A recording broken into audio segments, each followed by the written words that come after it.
think winter is definitely one of those seasons where you can really show off your sartorial choices. You can start from a single layer of a shirt, actually starting with thermals, build it up with the shirts.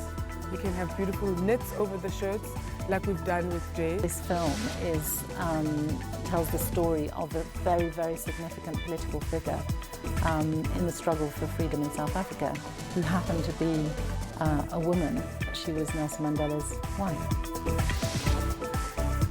The exhibition is an exploration into black femininity. Tabitha is a woman of colour, and she is exploring the historical exploitation of the black female body. Newtown Junction Mall hosted an epic contest in the cold where 3 top South African graffiti artists battled it out for the opportunity to become the Newtown Graffiti Face-Off Master. For your weekly dose of entertainment news, tune into Trends every Saturday from 12 to 1.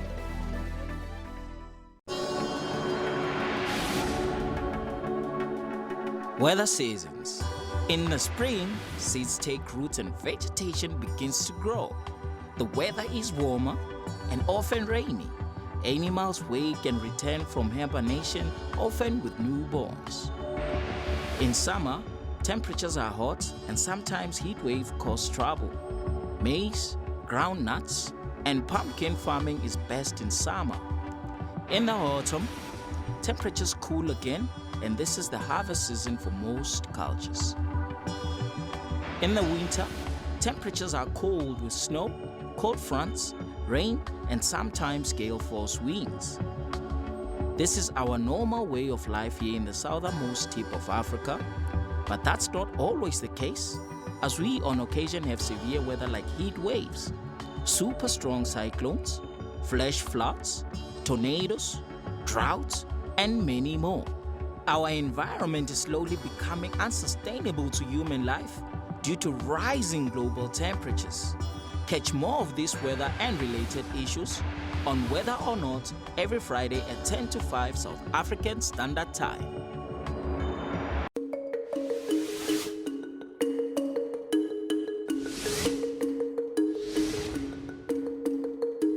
I am an African. I owe my being to the hills and the valleys, the mountains and the glades, the rivers, the deserts, the trees, the flowers, the seas, and the ever-changing seasons that define the face of our native land. The dramatic shapes of the Dragon's Back, the soil-colored waters of the Likwa, Iqeli, Notugel, and the sands of the Kalahati have all been panels of the set on the natural stage on which we act out the foolish deeds of the theater of the day.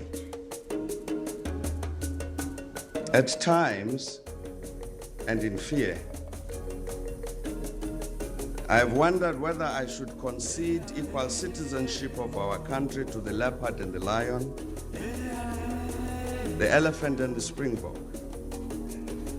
the hyena, the black mamba.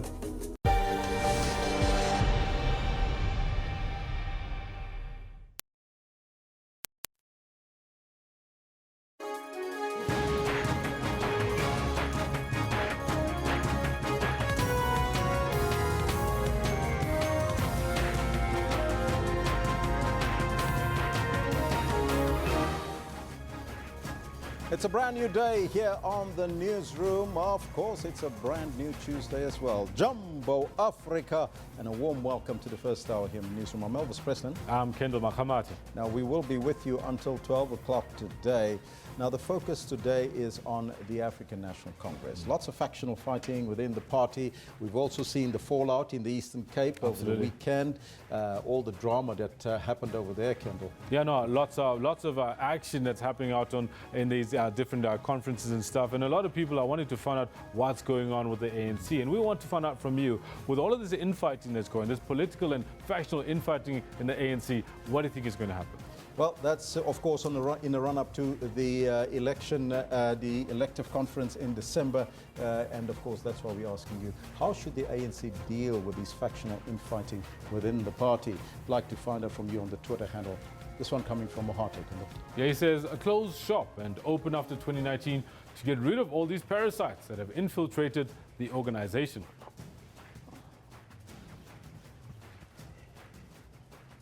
Well, let's take a look at some more of your comments in a short while, so keep them coming. We'll read them as we continue.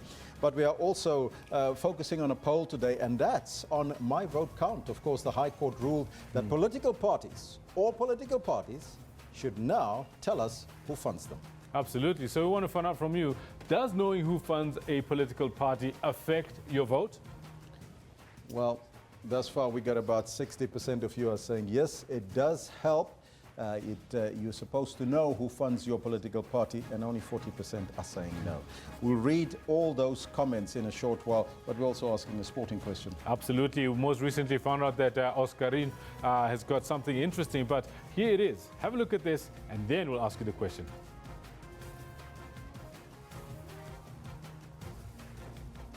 Right now, Oscarine Masuluku, the goalkeeper for Baraka FC, in the 95th minute of the match, very last kick of the match, he equalizes for Baraka against Orlando Pirates, all and sundry, absolutely stunned. And we want to find out from you, FIFA has recognized this goal and say they're nominating it for one of the goals for the FIFA Pushback Award. Do you think this goal by Oscarine deserves the Pushback Award? Well, it's up to you. Let us know what's on your mind. Let us know on the Twitter handle at SABC Newsroom, as well as on the Facebook page. But right now, let's get down to business and take a look at your news headlines.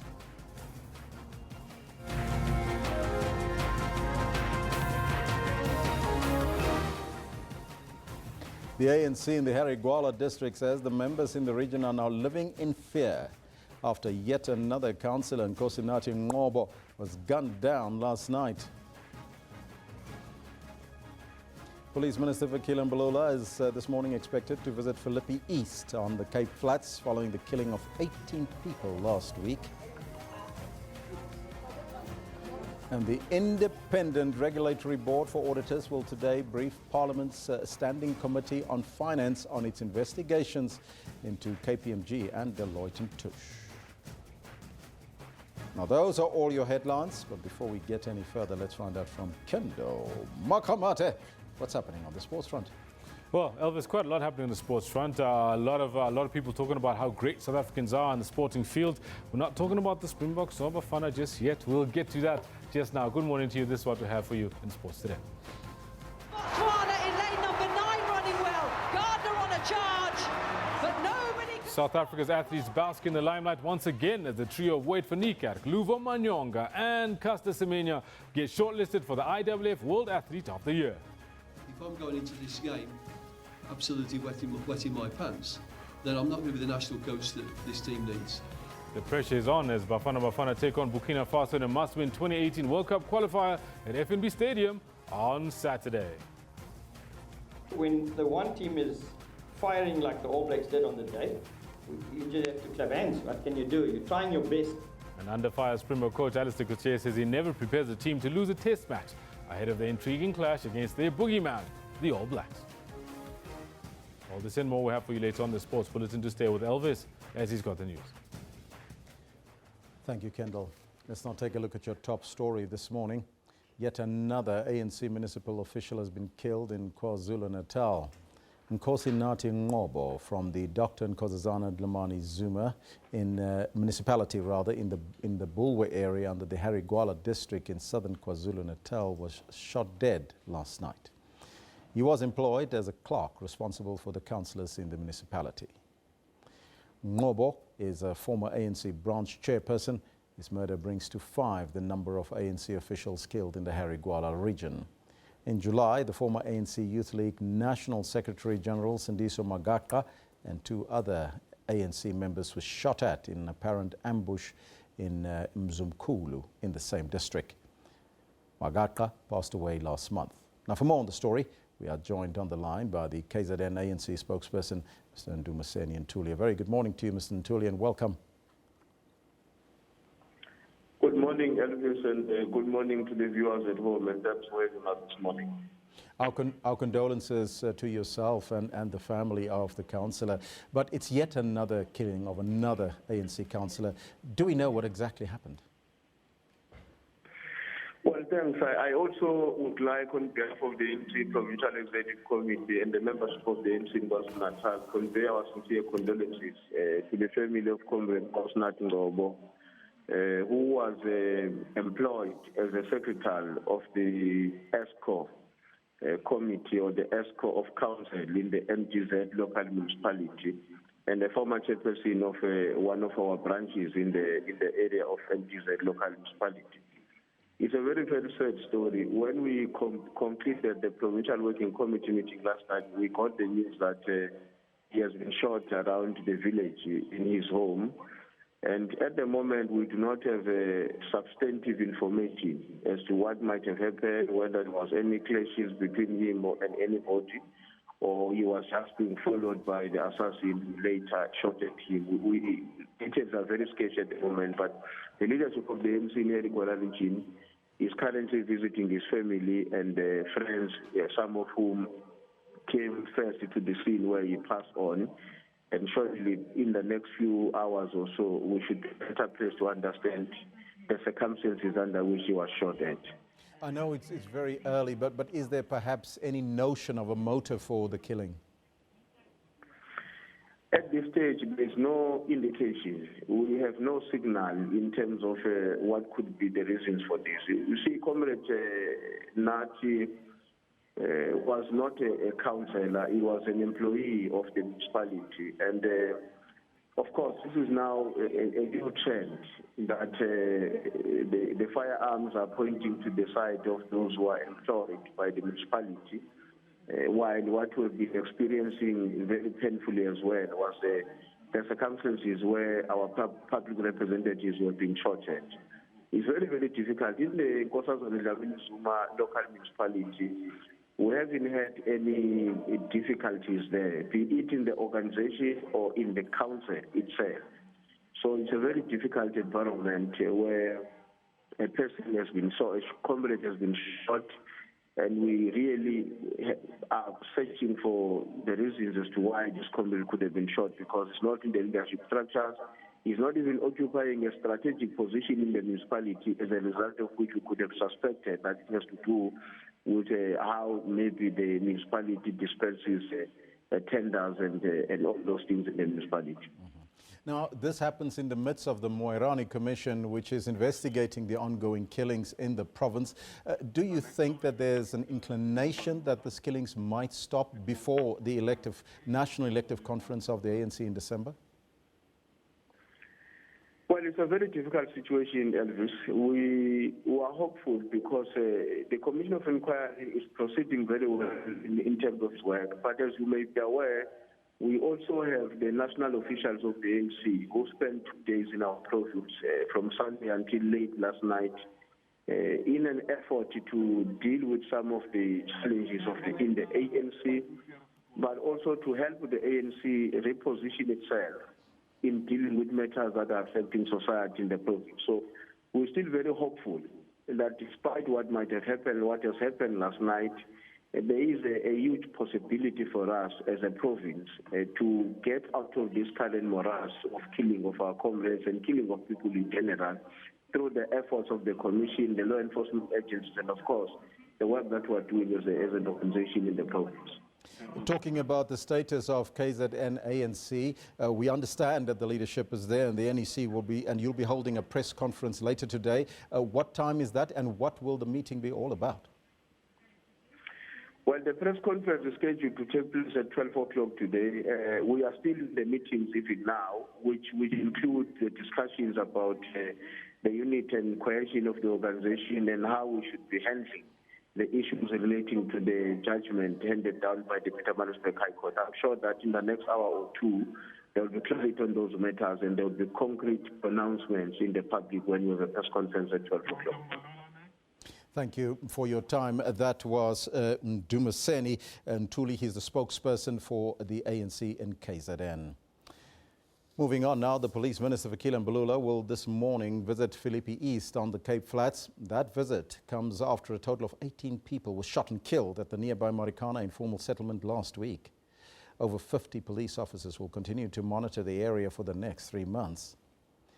On Friday night, 11 people were shot and killed, 4 in a tavern, 3 in a shack, and the bodies of the others were found in the streets.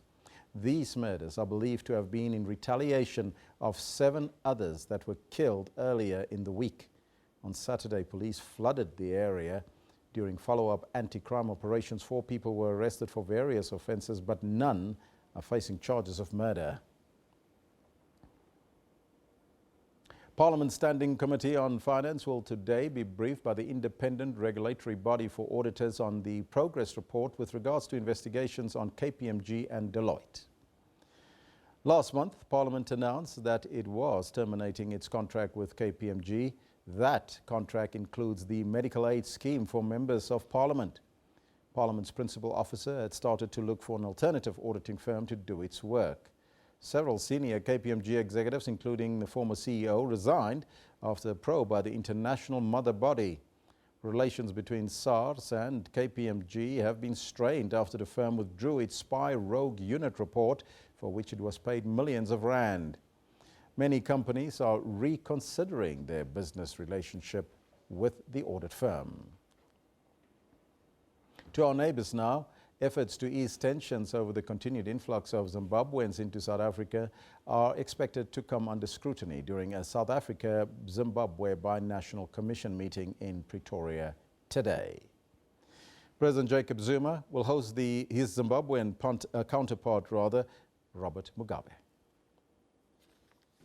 The visit comes amid speculation that Mugabe could propose that Zimbabwe adopt the South African rand. The neighboring country is currently using the US dollar as a currency of exchange. The Zimbabwean cabinet believes that the country has turned the economic tide following fuel and food shortages. All the economic indicators are in the right direction. They are pointing upwards. Agriculture is up, and because of its contribution, we are now projecting a growth of 3.7% at the end of this year. Pretoria hopes that this session would move beyond trade agreements, particularly on the backdrop of the United Nations General Council, while some countries, including the United States, are pulling out on some treaties. Our cooperation should not be confined to our bilateral relations. This second session of the BNC takes place not long after the 37th Ordinary Summit of Heads of State and Government and preceding meetings in which South Africa assumed the position of the chair of SABC. And as the two heads of state meet, the question is, will the non-governing body find resonance during formal or informal deliberations, from the First Lady's assault case to the public spats between ZANU-PF and the ANC? However hard they find it to get along with themselves, there's not going to be a really serious breach in the relationship. In a sense, they need each other because it's not in the interests of ZANU-PF or the ANC to send a message that it's okay to remove liberation movements from office. This is no surprise, and the history between the two parties dates back to the struggle years. Aldrin St-Pierre, SABC News, Johannesburg.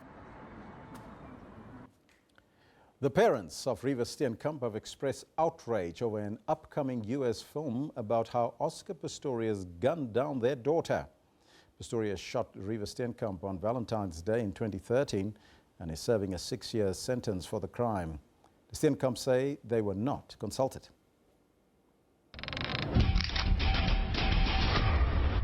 Get out of my house! Stay where you are, don't stay! Just tell me what happened. He's smothering you. He's acting like an insane person. Prove to me that this is what you want, that you are worthy of me and this relationship. I'm done! Reebok, get back here!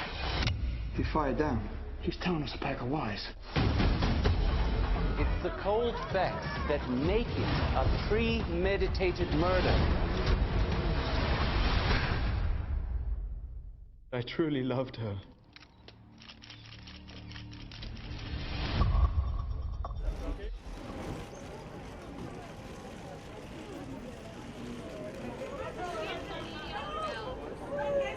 Give yourself a clap. The biopic title Blade Runner Killer covers the couple's love affair and the events leading to the murder and the protracted trial. It stars Andreas Dam as Pistorius and Tony Gam as Steenkamp.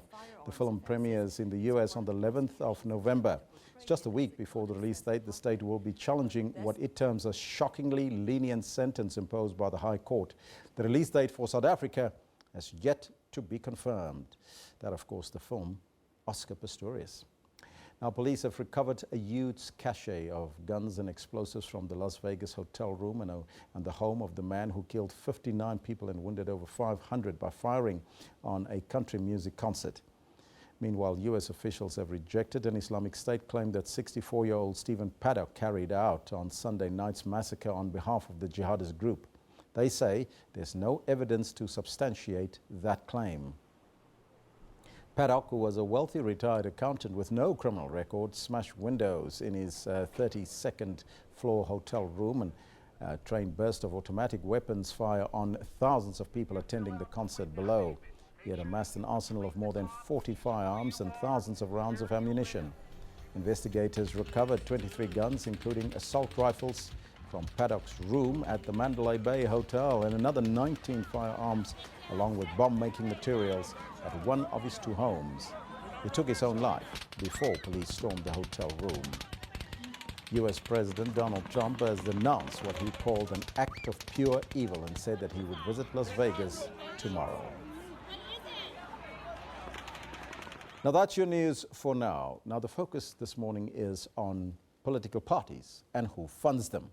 And that's why we're asking you on our poll. Let's take a look at that poll, whether or not it matters to you who funds your party. Does knowing who funds a political party affect your vote? Hashtag party funding. There, of course, the political party is also there. 62% of you are saying yes, it does affect how you vote, and only 38% are saying no, it does not affect me at all.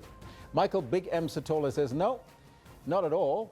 We all know the masters are pulling the strings from across the Atlantic Ocean, while we puppets dance to their tune here in South Africa.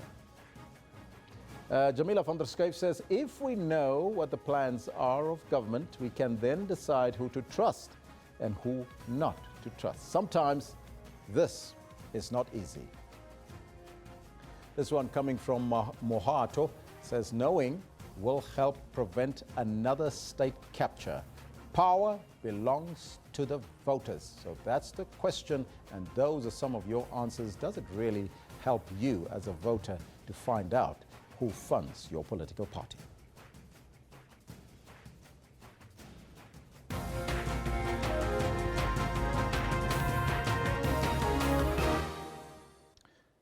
The Western Cape High Court has ruled that information about funding to political parties should be declared. Joining us now in our Cape Town studios is My Vote Counts National Coordinator, Janine Ogle. A very good morning to you, Janine, and welcome. Good morning to you too. Thank you. First and foremost, share with us the court case that happened, and of course that you guys, as My Vote Count, has won, basically, that political parties now should declare their funding, where it emanates from.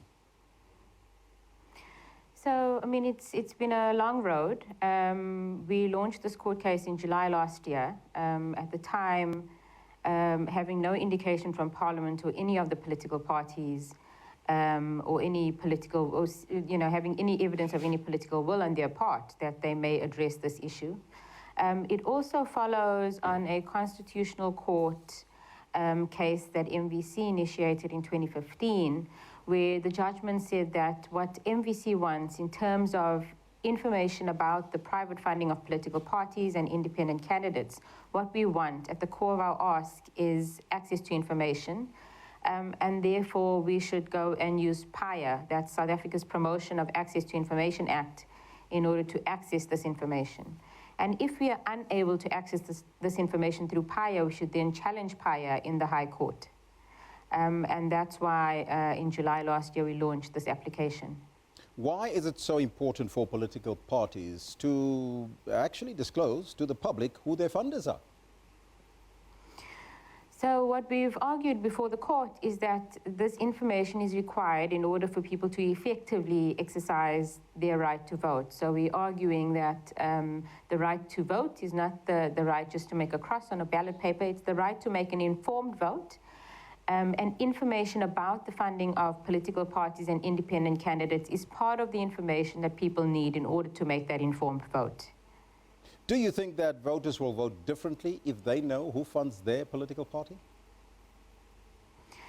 I think it will. I think it gives us a much better understanding of our political parties. You know, it also allows the electorate to place political parties on the political spectrum, to understand, you know, where they stand on particular policies.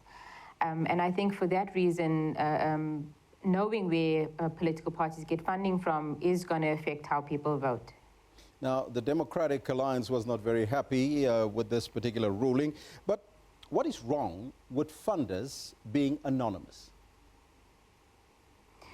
So, you know, as our position is that there's nothing wrong with funders being anonymous. Our challenge is when our problem is we are concerned about the possibility of donors being able to influence political parties in terms of the decisions they make or the policies that they have. So in our recent submission to the ad hoc committee in Parliament that is looking into this issue, we've said that anonymous donations should be allowed through the Multiparty Democracy Fund, but not directly to political parties, because it's when there's direct funding to the political parties where there's a possibility for influence. So what we've said really is we've provided a compromise. We've said for those who would like to donate to political parties but donate anonymously, that they should do this through the Multiparty Democracy Fund, but that if you want to donate directly to a political party, you should be prepared to disclose, or at least the political parties should be able to disclose your name and the amount that was donated.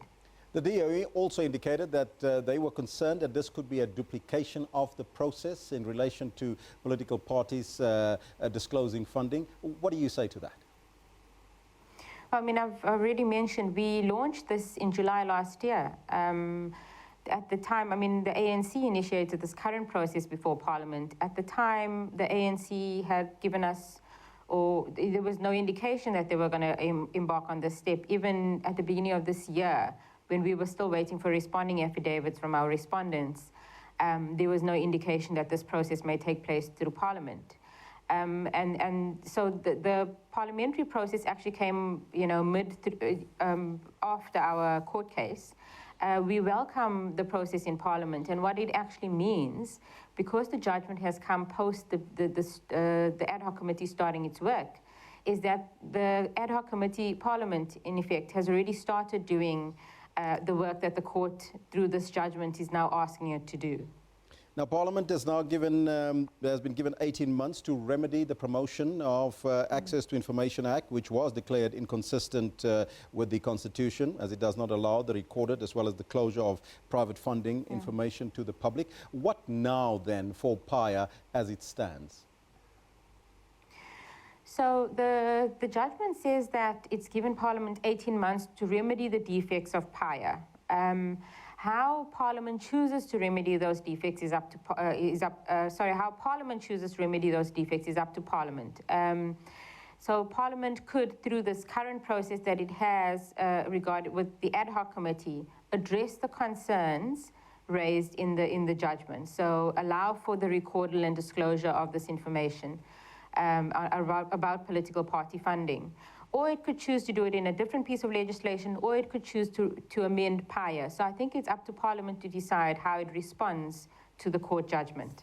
Do you expect any pushback and perhaps an appeal from opposition parties? I've seen reports that the DA says it's unlikely that it will appeal. We haven't heard anything from the Minister of Justice and Correctional Affairs, which was the other respondent in the case. I think given that there already is a process in Parliament, we don't expect an appeal, but I mean, there's still, I think, about 2 weeks, and, you know, where respondents could still appeal, so we'll wait and see what the response is. Are you happy with the outcome? we are quite happy with the outcome. You know, it's been a difficult road for my vote count. It's been a long road as well. We didn't, you know, just initially go to the courts. About 5 years ago, my vote counts was writing to Parliament saying, you know, there must be a process. You need to start a process that will draft legislation to address this issue. It's an important issue. And back then, I think it was 2012, the then Speaker of Parliament said to my vote counts, yes, it's on the Chief of Forum's agenda. So, you know, we've had to go to court in order to push to get to this point. But I think we are glad that we've gotten to this point, but also that the link has been made between access to information about the funding of political parties and the right to vote. Because, you know, yes, this information is important for transparency. It's important to protect our democracy, to maintain trust in our political and electoral system. But it's also about making an informed vote. And I think we're quite pleased that the judgment makes it very clear that the right to vote is the right to make an informed vote. Janine Ogle, thank you so much for your time and joining us in our Cape Town studios. Thank you. That was Janine Ogle. She is the coordinator for My Vote Counts.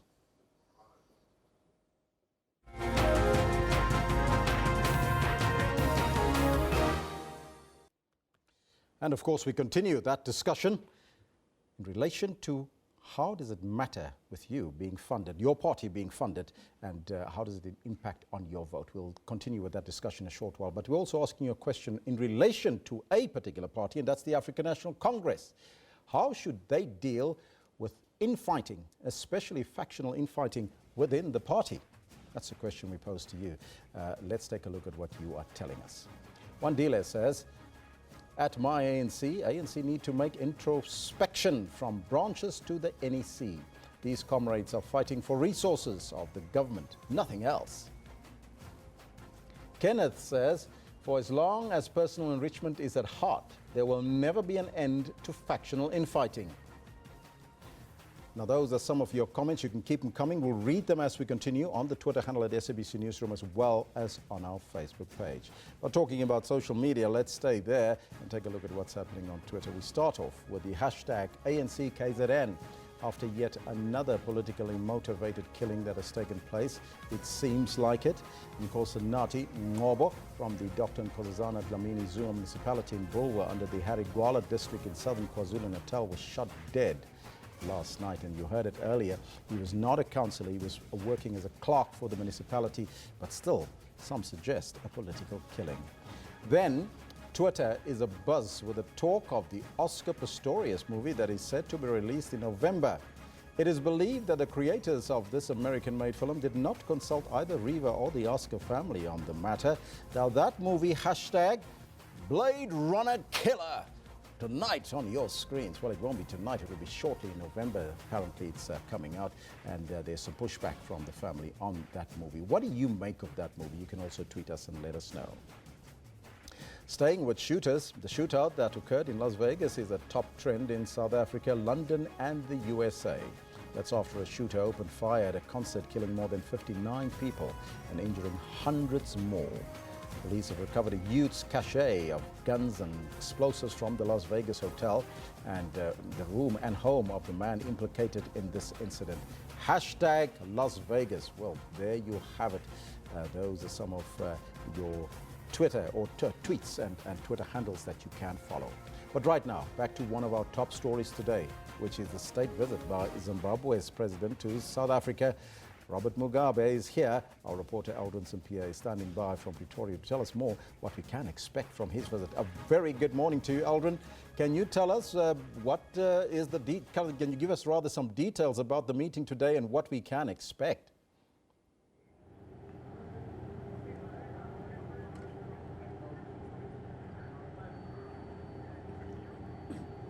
Well, yes, we are coming live here from the Presidential Guest House in Pretoria, where President Jacob Zuma is set to meet the President of Zimbabwe, Robert Mugabe. It's been a much-anticipated meeting, indeed, that will be taking place between the two heads of state. And yesterday, we also heard from the Department of International Relations and Corporations, the meeting that took place between Maite Nkwana Mashabane and as well as her counterpart from Zimbabwe, speaking about some of the agreements that were signed last year, during the inauguration of this binational commission. And today is one of those events again, and the two countries also celebrate the first anniversary of this agreement between these two strategic partners. And I just quickly want to bring in the spokesperson of the presidency, Dr.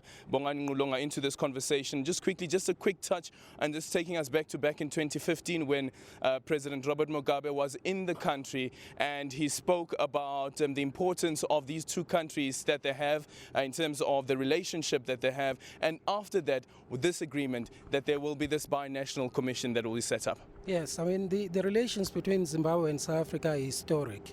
And so when President Robert Mugabe came to South Africa in 2015, they decided to elevate the bilateral relationship between the two countries into a binational commission, which basically means that every year they meet to assess the progress on the relationship between the two countries, especially on the implementation of agreements that get signed.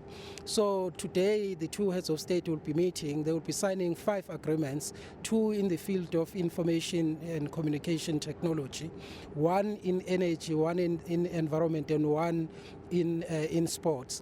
But one other significant outcome of this meeting today is that they have decided to facilitate the movement of goods and services between South Africa and Zimbabwe. So they have this one-stop border post, especially at Beit Bridge, where all the departments that are involved in the facilitation of goods and services will be in one spot to make sure that there is easy movement of people as well as goods. So it's a very historic meeting that we are going to have today. Because certainly, even if you look at the visuals from the Beit Bridge border post, those are ridiculous numbers. The queues are very, very long, and one can only imagine the money that's being lost while those trucks and some of the buses are being stopped at the border post, and some spend over a day at the border post. That is true. I mean, that is the reason why the two heads of state have decided that we need all the departments on the South African side as well as the Zimbabwean side, so that it's going to be easy for people to move between Zimbabwe and South Africa, because when all is said and done, South Africans and Zimbabweans are one people. Our economies are interlinked. I mean, so we have to make sure that it is easier to trade. I mean, Zimbabwe is one of our largest trading partners, not only in SADC, but in the African continent as a whole. So this is the significance of this relationship between Zimbabwe and South Africa, and especially the BNC, that the two heads of state can get to the nuts and bolts of our relationship to make sure that we take it to the higher level.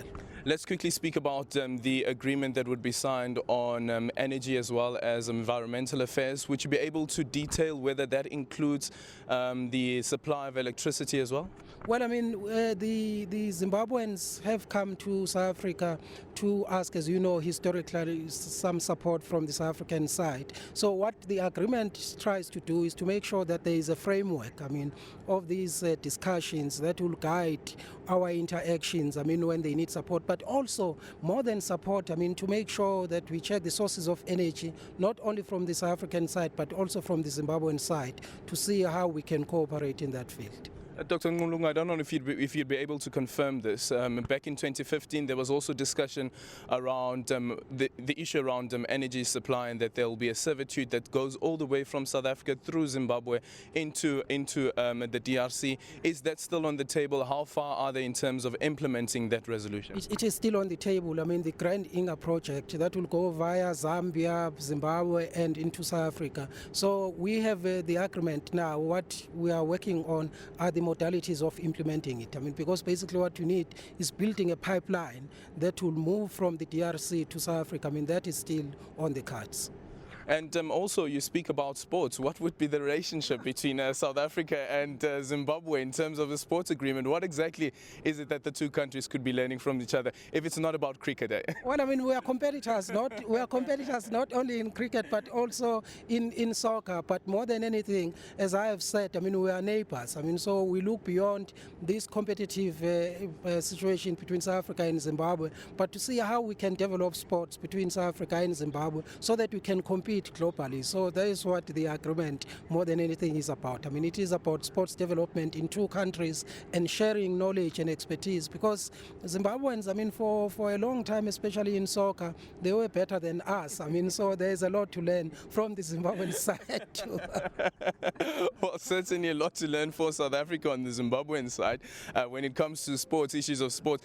But there's this side issue, and some would say it would be the elephant in the room. And, you know, we've got the First Lady, Grace Mugabe's issue, and the diplomatic immunity that she received. And I guess this is not on this agenda of this meeting per se, but do you think that there would be informal talks between the President as well as President Robert Mugabe with regards to the impact that that incident has had on the relationship between the two countries? Well, I mean, it's a bit difficult to comment on the matter because there are some parties in South Africa who have taken it to court.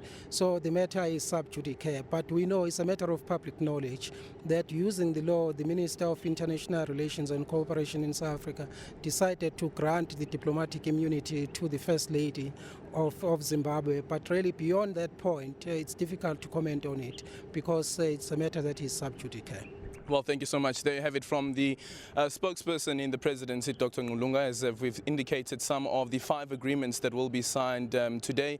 And actually earlier on, I asked him about speculation around the conversations that have been happening considering the economic state of Zimbabwe, that there could be a proposal from Robert Mugabe, President Robert Mugabe, that Zimbabwe adopts the South African rand as a currency of exchange. As it stands at the moment, Zimbabwe uses the US dollar as an exchange currency, but there have been some concerns in Zimbabwe as some banks run out of money, actual tangible money in the banks, and there have been some concerns that even if you look at the tobacco industry, if the people in the tobacco industry decide that they want all their money cashed out, that the country could have a problem. It's back to you in studio. Thank you so much. That's our reporter, Aldrin Simpiwe in Pretoria. We'll keep you abreast of that story as it unfolds. But right now, we'll take a short break. But when we come back, we discuss political funding and how does it impact on your vote.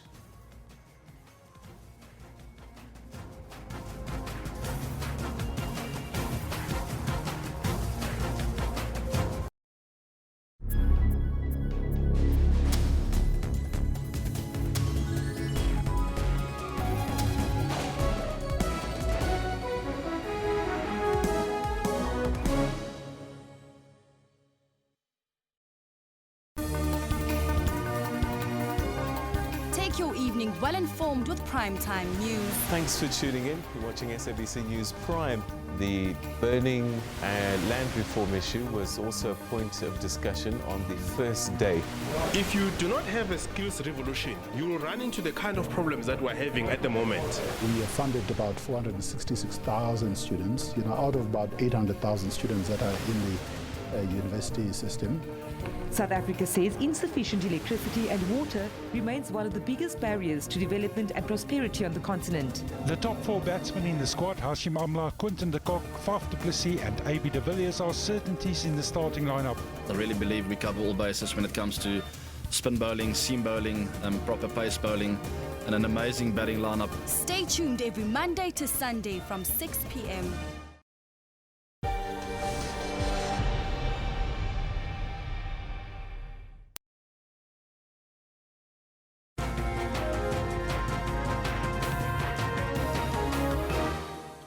The Electoral Commission of South Africa last month asked MPs to consider various options regarding political party funding because it was vital for free and fair elections. Now, the Commission was briefing Parliament's ad hoc committee on the funding of political parties. Now, to talk to us about this, we're joined by the Electoral Commission's acting CEO, Simon Mabola. Sir, very good morning to you and welcome. Thank you very much.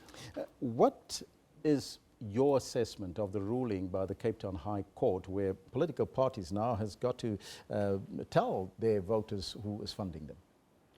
Well, we did not participate as a party in those proceedings, but we understand the import of the decision of the High Court in the Western Cape to be that PAIA has been found to be inconsistent with the provisions of the Constitution, to the extent that it does not make it mandatory for parties to declare their private funding and so on.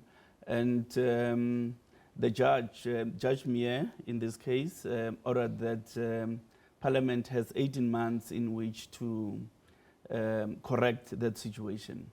We are aware, however, that an ad hoc committee has been put in place in Parliament to consider the whole array of party funding regulations, and work has been done, as you correctly indicated in your input, that as the Electoral Commission, we've been before the ad hoc committee and we've proffered certain ideas that we think will enrich whatever regulatory regime is ultimately agreed between political parties in Parliament. Talk to us about some of the proposals that you've put forward. Firstly, the proposed bill suggests that there be three important elements. Firstly is the public funding of political parties, which arises in terms of Section 236 of the Constitution, which provides that an Act of Parliament must provide for the public funding of political parties. In other words, money is coming from the public fiscus to support democracy through the funding of political parties. So that's the first element. The second element is the Multiparty Democracy Fund. That is the fund that is created for private corporations, private entities, to contribute towards the work of political parties. And the third leg of it is the regulation for private funding, which require parties to disclose the names, as it were, of funders who make private and direct donations to political parties. The proposition, as it currently stands, is that the Electoral Commission would have to be the administrator of those three elements that are proposed in the fund. Now, what the submissions that the IC was making is that each of the two funds must be charged a management fee because there are costs to doing this work, and we need to be resourced to set up the necessary investigative capacity, to set up the skills, the expertise that we need in terms of accountants and so on, to be able to go through the financial statements that parties will be submitting annually. So, if political parties are currently, as it stands, being funded by funders, why is it important for their voters to know who's funding their party? If one looks at the judgment of Judge Mier in the Western Cape High Court, she has made a finding that it is important for the voters to know who funds political parties so as to make an informed choice when they vote for those parties. So the exercise of the Section 19 rights of the Constitution requires that parties disclose who is funding them. So that is part of an informed citizenry making informed choices, informed political choices. All these processes that's currently happening, the ad hoc committee in Parliament, they want to finish that process in November. How does it impact on you as the IEC?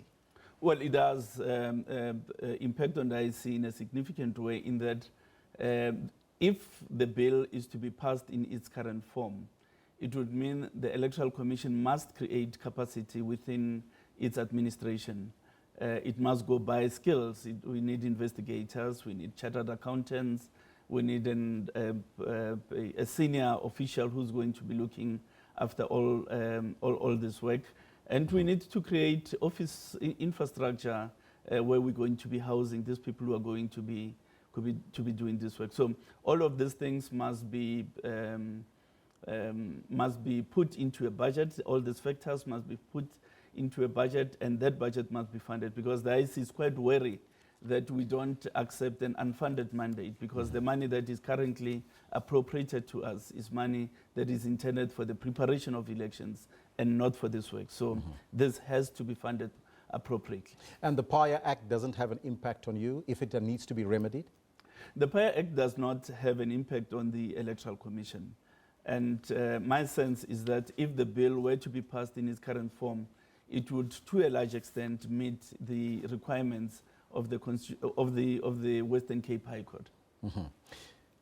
Now, you in preparation for the follow-up elections 2019, preparations for that, how's it going? We are well into the planning phase. We've made the necessary consultations with political parties in the National Party Liaison Committee. We are making consultations with the Municipal Demarcation Board, and we are putting in place our election program so that come 2019, we are not found wanting. Mr. Mabola, I thank you so much for your time and joining us in studio, sir.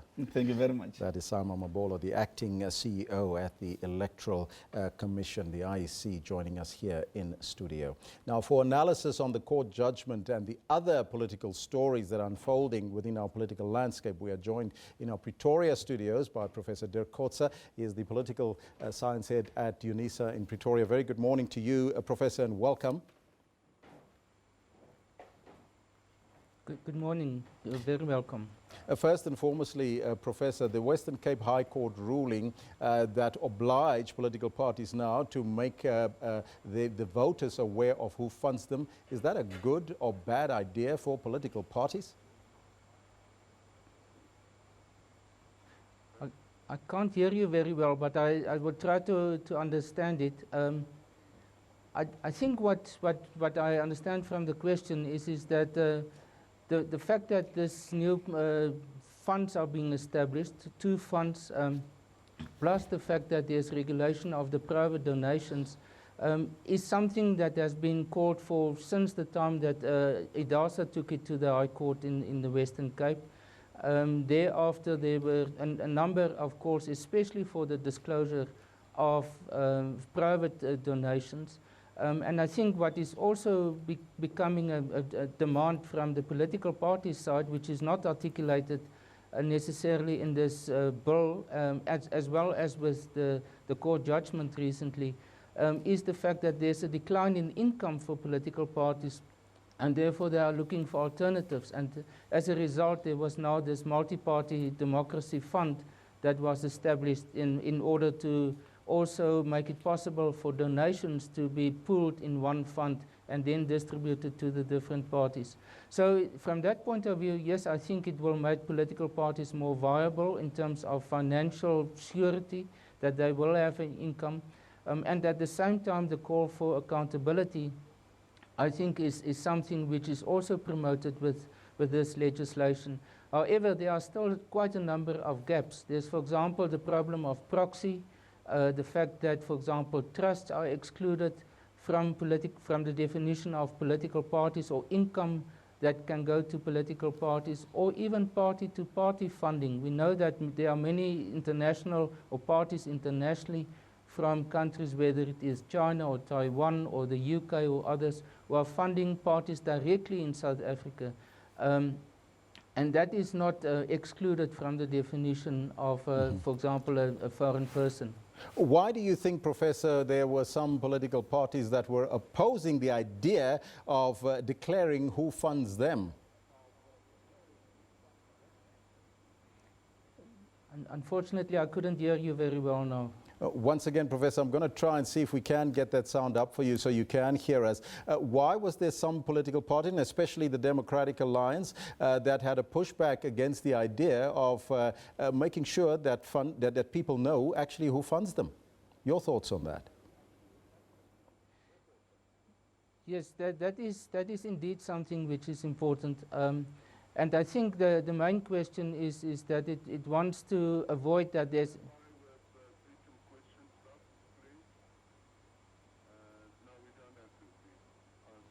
Well, it seems like we have some sound problems. It seems like there's two voices that the professor is hearing. Professor, I'm not too sure if you can hear me clearly now. Yes, I can hear you. All right, now let's try again. There were some political parties, the DA, and even, of course, Minister Jeff Radebe within the presidency was against the idea of making sure that voters know who is funding them. Your thoughts on that, and why is that important? Well, it is important because it wants to make sure that there's not necessarily external intervention, either by external governments or even from other sources, which we are talking about the idea of state capture at the moment, to avoid that in the end, what parties are voting for when it comes to political parties are authentic entities that they know exactly what they are voting for. Because if they are actually funded from either outside the country or from inside the country by whatever source, and that those sources are actually, in a sense, in control of the political parties, their agendas, their policies that they propose, then the voters are not voting for political parties, but for those interests. And I think that is what everyone wants to avoid, is that the focus must be on political parties, that they are authentic entities, and not because of the funding support that they receive, actually only proxies for others. Unfortunately, Professor, I've got a lot more questions and there's a lot more political stories that I needed to cover with you, but unfortunately it seems like we have a problem with the sound, so that's where we got to leave it. Thank you so much for joining us in our Pretoria studios. Thanks very much. That was Professor Dirk Coetzee, a political sciences at UNISA in Pretoria. Now, unfortunately, the sound was not so good. We can't understand why that happened, but we'll bring you some more of that a little bit later. Well, let's now take a quick look at the front pages from around the globe, all the newspapers, and we're starting off in Europe. The Times reports that 64-year-old retired accountant with no criminal record became America's deadliest gunman yesterday after killing at least 59 people with several machine guns that was fired into a music festival crowd in Las Vegas. Moving to staying in the United States, the USA Today says that in a country of 320 million people and almost as many guns, it is never too long before another mass shooting sets yet another deadly record, warping the nation's sense of safety, breaking hearts and scaring its collective soul. USA Today, an act of pure evil. And finally, in Israel, the Jerusalem Post reports that the Kurdish people of Iraq made their voices heard last week, overwhelmingly voting yes to independence in a contentious referendum opposed by most of the international community. Now, that's where we got to leave it for now. That is where we're going to take a break, and we'll be right back at the top of the hour.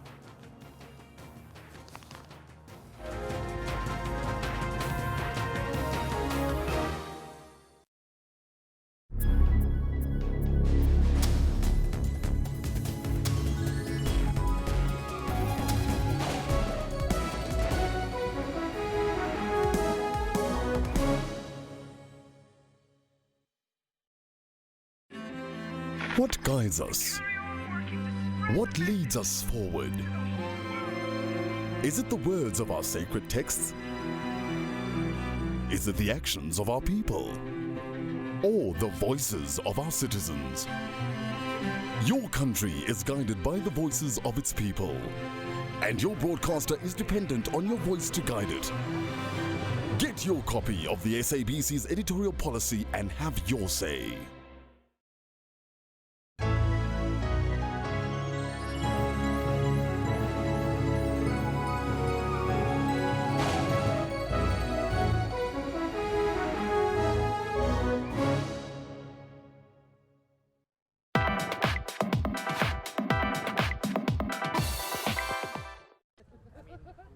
Human development has been the cause of major destruction in nature. Ironically, it's this very development that could also be its saving grace. Such is the case of the paintbrush lily. Where they once thrived here in Stellenbosch, among others, it's estimated that less than 200 plants still exist in nature. This group of scientists has embarked on a mission to save the species. Using science and technology, we can reverse the process of what's happened already and hopefully introduce more plants back into this environment and other environments where it occurred before. So, for example, there's a development around one of the schools nearby that we would like to introduce the plants into a wetland rehabilitation program. So, ideally, we would like to save this population, get it to be self-sustaining. Taking nature into the concrete jungle structures of the university, they are using existing basic techniques to develop a new method of plant multiplication, a process similar to cloning. Because it's so endangered, we don't want to destroy any of them, so we're hoping we can just use the leaves. And then from each little piece of the leaf, we're hoping we can make at least 1 or maybe 2 little bulblets by treating it with the right hormones, the right conditions, and then from that we can take those plants and then divide those again and make more. So micropropagation has the potential to make millions of plants from just one small sample. And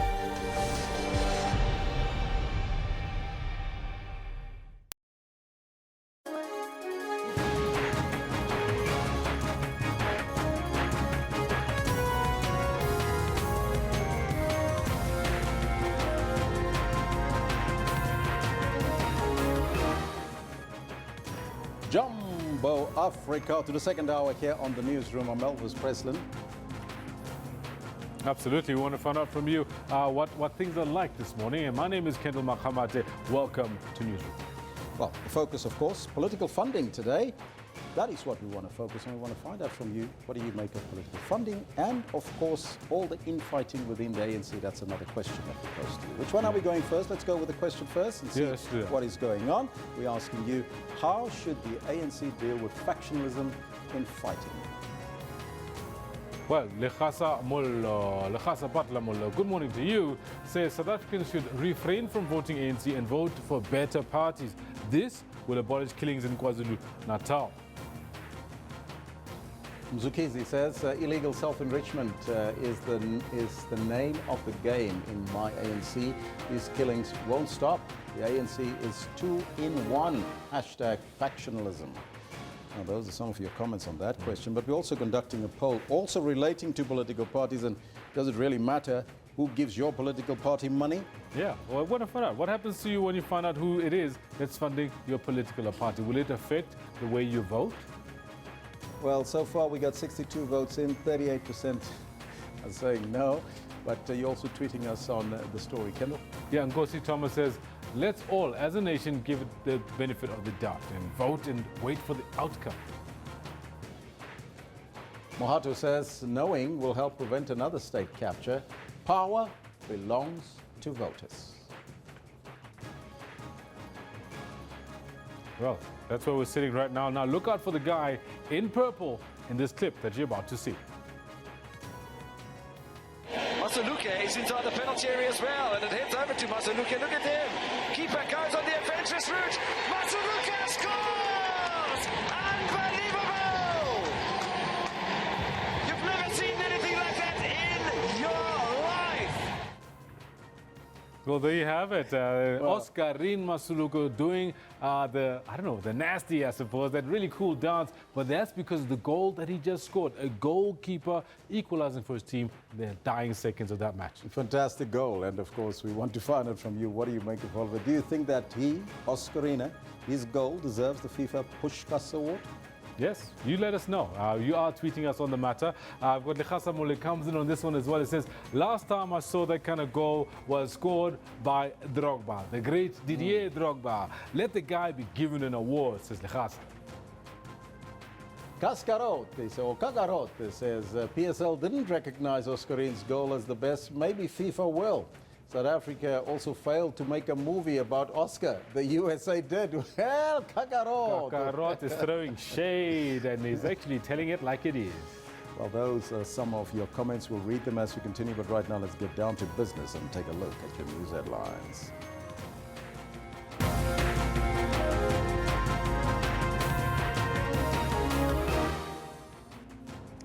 South Africa and Zimbabwe are shortly expected to sign 5 bilateral agreements in different fields. Police Minister Fikile Mbalula is this morning expected to visit Philippi East on the Cape Flats following the killing of 18 people last week. And the Independent Regulatory Board for Auditors will today brief Parliament's Standing Committee on Finance on its investigations on KPMG and Deloitte. Those are your headlines, but before we get there to the news, let's find out from Kendall what's coming up in the sports. Good morning. Thank you very much, Elvis, and good morning to you at home as well. This is what we have in the sports today. Botswana in lane number 9 running well. Gardner on a charge, but South Africa's athletes bask in the limelight once again as the trio wait for Nika, Kluva Manyonga and Caster Semenya get shortlisted for the IAAF World Athlete of the Year. If I'm going into this game absolutely wetting my pants, then I'm not going to be the national coach that this team needs. The pressure is on as Bafana take on Burkina Faso in a must-win 2018 World Cup qualifier at FNB Stadium this coming Saturday. When the one team is firing like the All Blacks did on the day, you just have to clap hands. What can you do? You're trying your best. Under fire Springbok coach Alistair Coetzee says he never prepares the team to lose a test match ahead of their intriguing clash against their boogeyman, the All Blacks. I'll have this in more detail. I'll also be chatting to Manfred Sadler about the Durban 10K City Surf Run coming up over the weekend. More about this a little later, about 10:40 or so. Stay with Elvis as he's got the news. Thank you, Kendall. Top story this hour. Efforts to ease tensions over the continued influx of Zimbabweans into South Africa are expected to come under scrutiny during a Zimbabwe-South African Binational Commission meeting in Pretoria today. President Jacob Zuma will host his Zimbabwean counterpart, Robert Mugabe. It comes amid speculation that Mugabe could propose that Zimbabwe adopt the South African rand. The neighboring country is currently using the US dollar as a currency of exchange. The Zimbabwean cabinet believes that the country has turned the economic tide following fuel and food shortages. All the economic indicators are in the right direction. They are pointing upwards. Agriculture is up, and because of its contribution, we are now projecting a growth of 3.7% at the end of this year. Pretoria hopes that this session would move beyond trade agreements, particularly on the backdrop of the United Nations General Council, while some countries, including the United States, are pulling out on some treaties. Our cooperation should not be confined to our bilateral relations.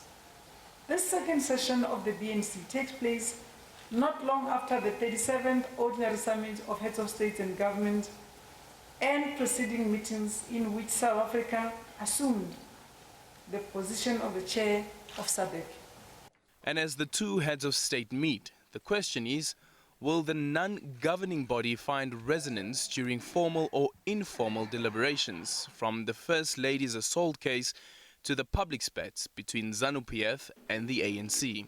However hard they find it to get along with themselves, there's not going to be a really serious breach in the relationship. In a sense, they need each other because it's not in the interests of ZANU-PF or the ANC to send a message that it's okay to remove liberation movements from office. This is no surprise, and the history between the two parties dates back to the struggle years. Aldrin St-Pierre, SABC News, Johannesburg. Now, earlier we spoke to the presidential spokesperson, Bongani Nkulunga, who told us that more about the agreements that are expected to be signed today. Between Zimbabwe and South Africa is historic. And so when President Robert Mugabe came to South Africa in 2015, they decided to elevate the bilateral relationship between the two countries into a binational commission, which basically means that every year they meet to assess the progress on the relationship between the two countries, especially on the implementation of agreements that get signed. So today the two heads of state will be meeting. They will be signing 5 agreements, 2 in the field of information and communication technology, 1 in energy, 1 in environment, and 1 in sports. But one other significant outcome of this meeting today is that they have decided to facilitate the movement of goods and services between South Africa and Zimbabwe. So they have this one-stop border post, especially at Beitbridge, where all the departments that are involved in the facilitation of goods and services will be in one spot to make sure that there is a movement of people as well as goods. Yeah, it's a very historic meeting that we are going to have today. Because certainly, even if you look at the visuals from the Bait Breach post, those are ridiculous numbers. The queues are very, very long, and one can only imagine the money that's being lost while those trucks and some of the buses are being stopped at the border post, and some spend over a day at the border post. That is true. I mean, that is the reason why the two heads of state have decided that we need all the departments on the South African side as well as the Zimbabwean side, so that it's going to be easy for people to move between Zimbabwe and South Africa. Because when all is said and done, South Africans and Zimbabweans are one people. Our economies are interlinked. I mean, so we have to make sure that it is easier to trade. I mean, Zimbabwe is one of our largest trading partners, not only in SADC, but in the African continent as a whole. So this is the significance of this relationship between Zimbabwe and South Africa, and especially the BNC, that the two heads of state can get to the nuts and bolts of our relationship to make sure that we take it to the higher level. Well, we'll go to Pretoria a little bit later live. You have to stay tuned for that one. Now, yet another ANC municipal official has been killed in KwaZulu-Natal. Nkosinathi Ngobo from the Dr. Nkosazana Dlamini Zuma municipality in Bulwer under the Harry Gwala district in southern KwaZulu-Natal was shot dead last night. Now, he was employed as a clerk responsible for the councillors in the municipality. Ngobo is a former ANC branch chairperson. His murder brings to 5 the number of ANC officials killed in the Harry Gwala region. In July, former ANC Youth League National Secretary General Sindiso Magaka and 2 other ANC members were shot in an apparent ambush in Mzumkulu in the same district. Magaka passed away last month. Now, earlier we spoke to the ANC KwaZulu-Natal ANC spokesperson Ndumseni Ntuli. Like on behalf of the ANC Provincial Executive Committee and the membership of the ANC in KwaZulu-Natal, convey our sincere condolences to the family of Comrade Nkosinathi Ngobo, who was employed as a secretary of the ESCO committee or the ESCO of council in the MGZ local municipality, and a former chairperson of one of our branches in the area of MGZ local municipality. It's a very, very sad story. When we completed the Provincial Working Committee meeting last night, we got the news that he has been shot around the village in his home.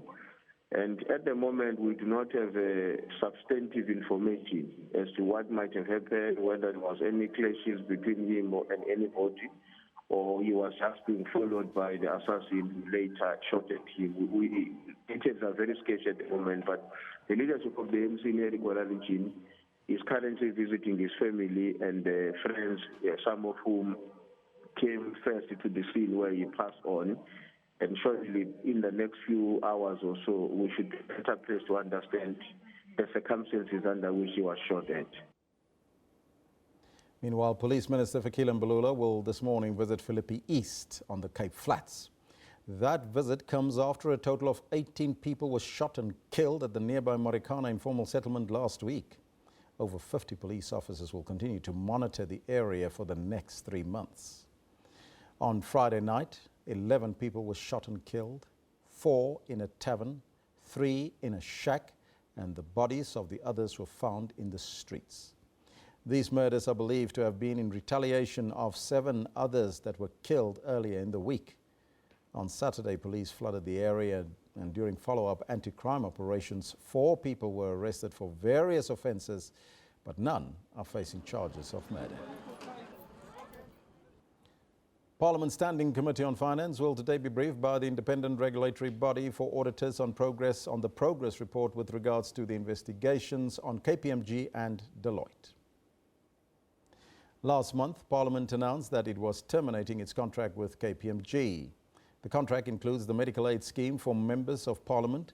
Parliament's principal officer had started to look for an alternative auditing firm to do its work. Several senior KPMG executives, including the former CEO, resigned after a probe by the international mother body. Relations between SARS and KPMG have been strained after the firm withdrew its spy rogue unit report, for which it was paid millions of rand. Many companies are reconsidering their business relationships with the audit firm. Police have recovered a huge cache of guns and explosives from the Las Vegas hotel room and the home of the man who killed 59 people and wounded over 500 by firing on a country music concert. Meanwhile, U.S. officials have rejected an Islamic State claim that 64-year-old Stephen Paddock carried out Sunday night's massacre on behalf of the jihadist group. They say there's no evidence to substantiate that claim. Paddock, who was a wealthy retired accountant with no criminal record, smashed windows in his 32nd floor hotel room and started shooting with automatic weapons on thousands of people attending the concert below. He had amassed an arsenal of more than 40 firearms and thousands of rounds of ammunition.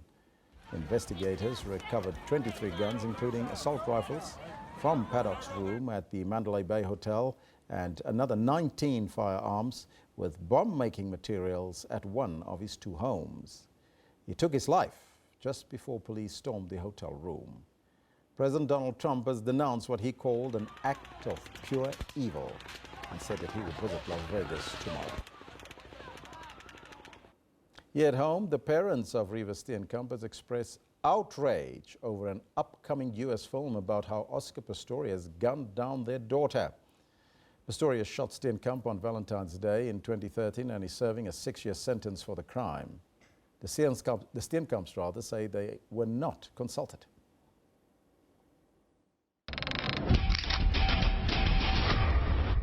Get out of my house! Stay where you are, don't stay! Just tell me what happened. The biopic titled Blade Runner Killer covers the couple's love affair, the events leading to the murder and the protracted trial. Now it stars Andreas Dam as Pistorius and Tony Garm as Steenkamp. The film premieres in the US on the 11th of November. Just a week before the release date, the state will be challenging what it terms a shockingly lenient sentence imposed by the High Court on Pistorius.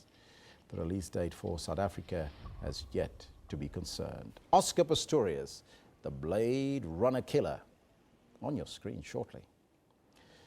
Now, the South African Zimbabwe Binational Commission meeting in Pretoria is currently underway. Let's now cross live to the function. We are very happy that we have this binational. I just want to start by introducing my delegation at the, no, let me start this side. Oh, okay. Yes. The lady sitting at the end is the Minister of Energy. The next to her is another lady, Minister of Labor. Next to her, another lady,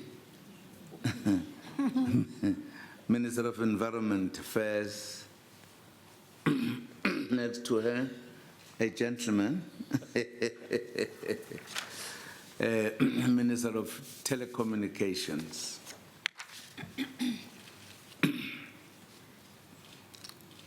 Next to the Minister of Telecommunication is a man who is a double citizen.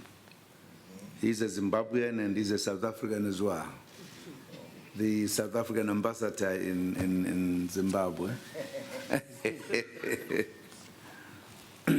At the side of me is a Minister of International Relations and Cooperation. Next to her is the Minister of Defense. Next to her is the Minister of Trade and Industry.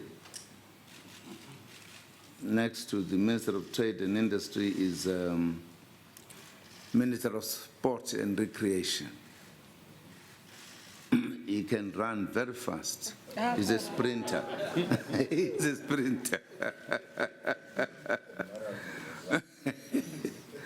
Yes, the last one is the Minister of Transport.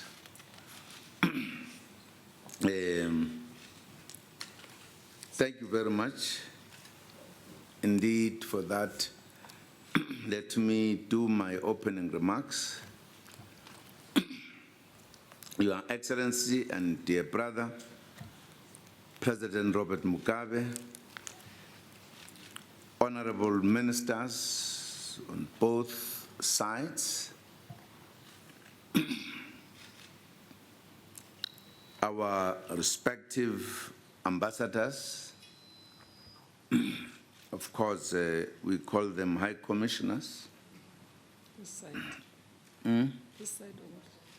This side only? Yes, sir. Oh.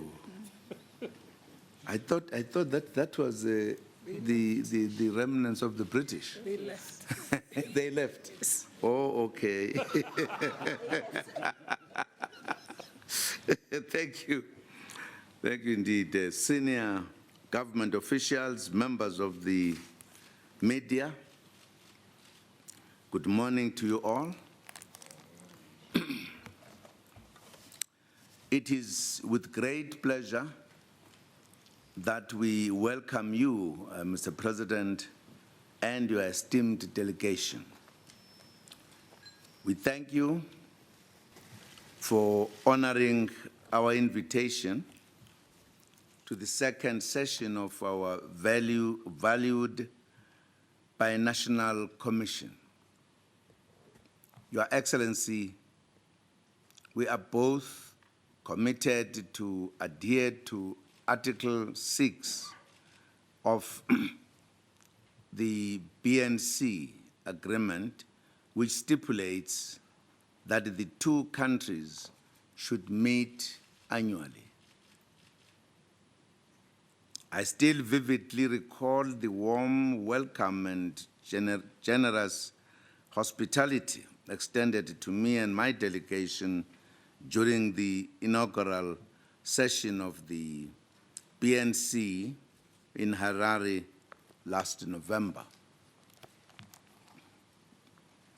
Our historical, fraternal, and cultural bonds demand that we meet on a regular basis to strengthen and consolidate our bilateral cooperation and partnership.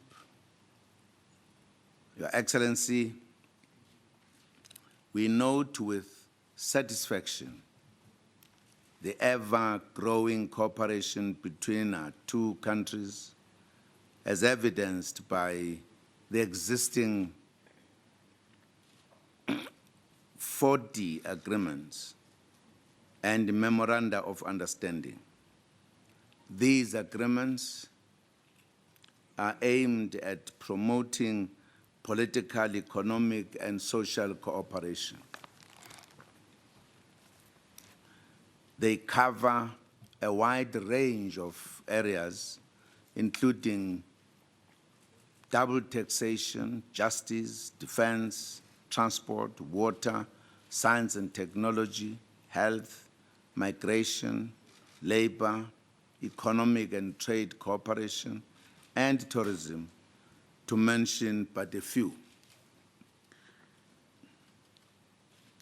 We also need to ensure the full implementation of these agreements.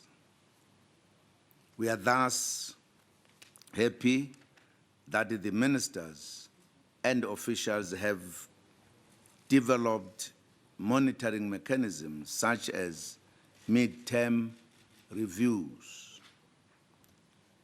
This will go a long way to assist in the implementation agenda. My President, I wish to underscore the strategic significance of a one-stop border post at the Bay Bridge border. This border post is the busiest border post on the continent. Much of our goods and services go through it. We cannot afford to continue to have unnecessary delays at that border. It is therefore important and urgent that we start in earnest the process of establishing a one-stop border post our two countries took a decision to do so as far back as 2009. In this regard, we direct the relevant ministers and officials to move with speed and report progress at the next binational commission. Your Excellency, South Africa has just assumed the chairship of SADC at the 37th SADC Summit, and I personally look forward to working with you, Mr. President, in championing the theme endorsed at the summit, which is partnering with the private sector in developing industry and regional value chains. Partnering with the private sector will unlock avenues that government alone would not be able to attain.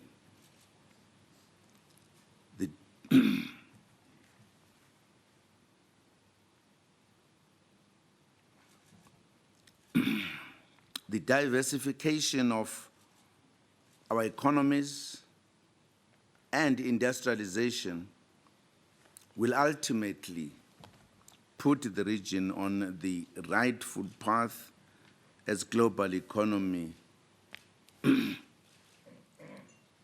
continue to play its own role.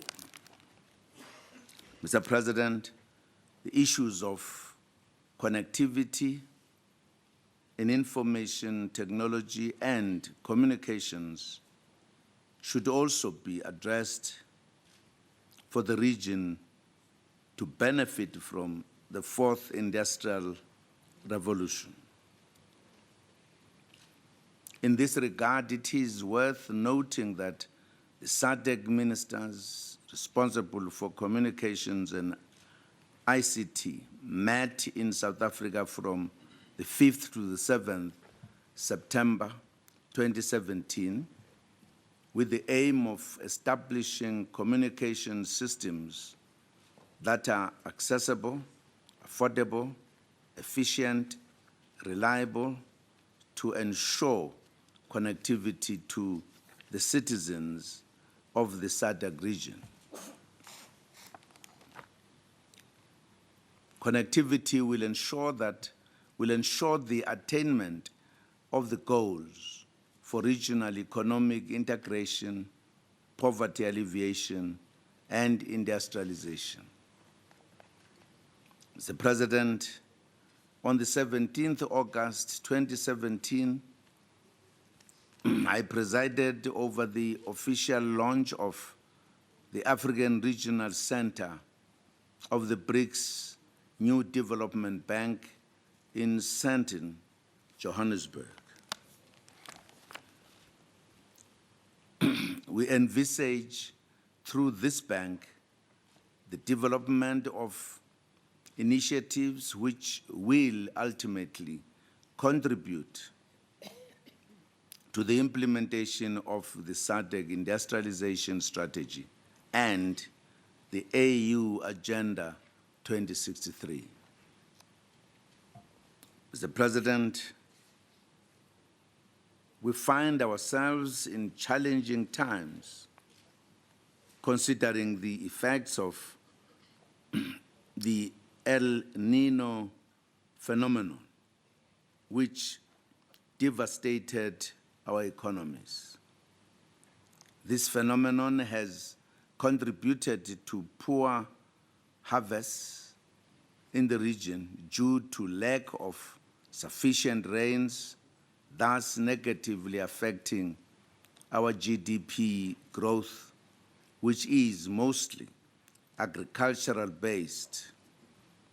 We need to put our heads together to find solutions to this challenge. Your Excellency, we meet in the month of October, which is the month of the birth of our late O.R. Tambo. I personally know that you had various interactions with Comrade Tambo during his lifetime as the president of the ANC. Upon attaining Zimbabwe's independence, it was Comrade Tambo himself who personally approached you to discuss the possibility of opening the ANC office in Harare. Then it was still called Salisbury.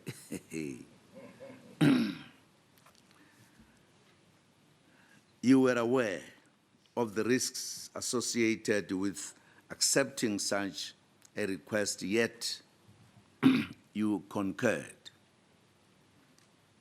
O.R. Tambo himself spoke proudly of you, Your Excellency, during the 8th Conference of Heads of State and Government of Non-Aligned Countries held in Harare in September 1986, where he said, and I quote, "As chairman, you have taken over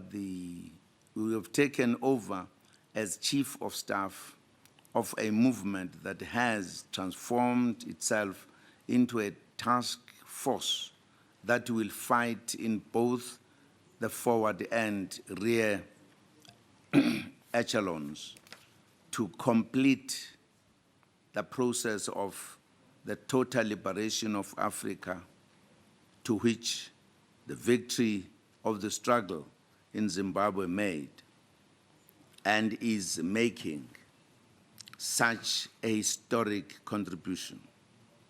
Under your courageous, experienced, and foresighted leadership, we are certain to march to victory." Close quote. The battles we face today are of a different kind. Our struggles are about the economic emancipation of our people. While this remains a challenging task, I'm certain that our joint efforts will lead us there. Once again, we welcome you, Mr. President, and we look forward to the deliberations of our two delegations. I thank you very much, Mr. President.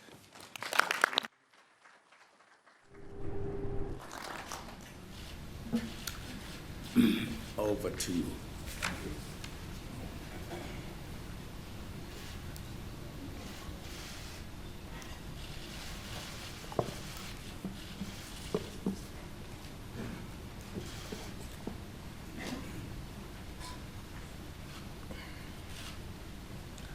Your Excellency, the President of the Republic of South Africa, Comrade Jacob Zuma, honorable ministers here present, senior government officials, ladies and gentlemen, comrades and friends.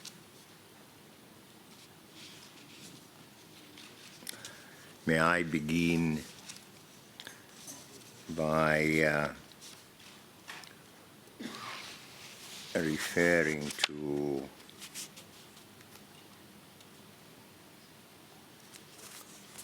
your having mentioned that this is the time we remember our dear departed friend Oliver Tambo, who led the ANC, and was in the same trenches with us as he did so. I remember Tambo was a great friend, outspoken, quite critical when he thought we needed criticism. I last visited him in London. He was now bedridden with his wife beside him.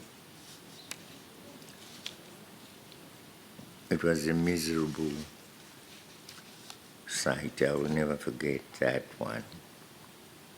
He was a friend and ally. We had associated with in our struggle. Vibrant, outspoken, forward-going, and never going backwards. But now the stroke had claimed him. He could recognize me, but no, he couldn't talk. And that saddened me, and I knew that his days were gone, and sure.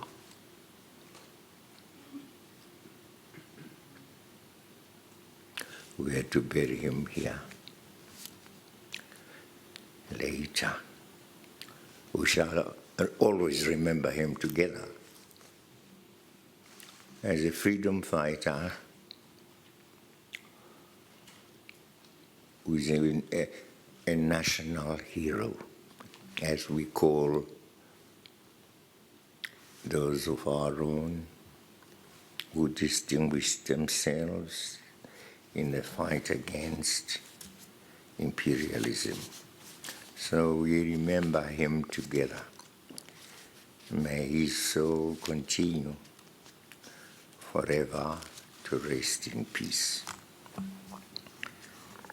Comrade President, I am delighted to be here for the second session of our Binational Commission.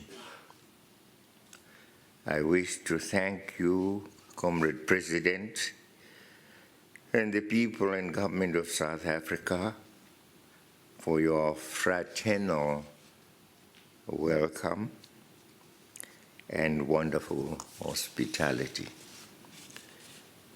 We are very comfortable at heart. When we come here, we know we are coming to our second home. Comrade President, it is often said that one can choose have friends, but she cannot choose one's neighbors.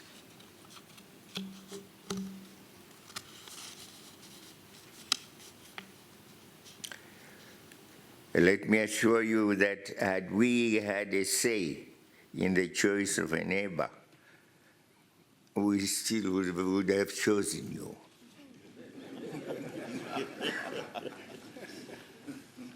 We are one family because of our geography,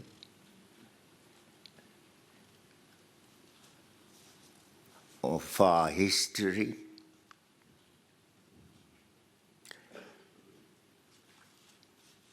of the revolutionary struggle that we fought side by side,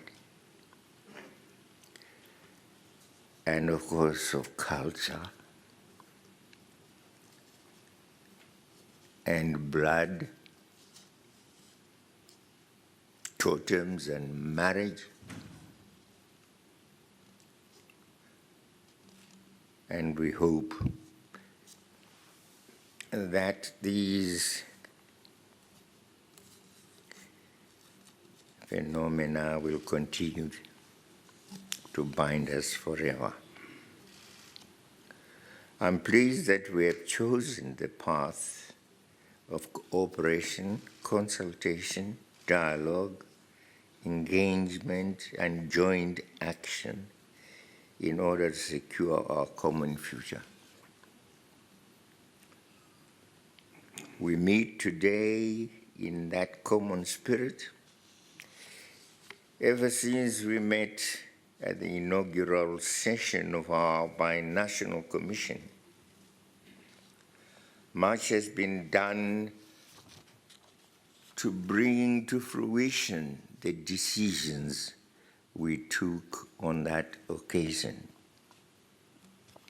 However, as you pointed out, more still needs to be done to reinforce the foundations of our strategic partnership. This strategic partnership is the instrument for achieving the profound transformation of our country's economies. Let us join hands and hearts, of course. Sometimes it goes beyond just that.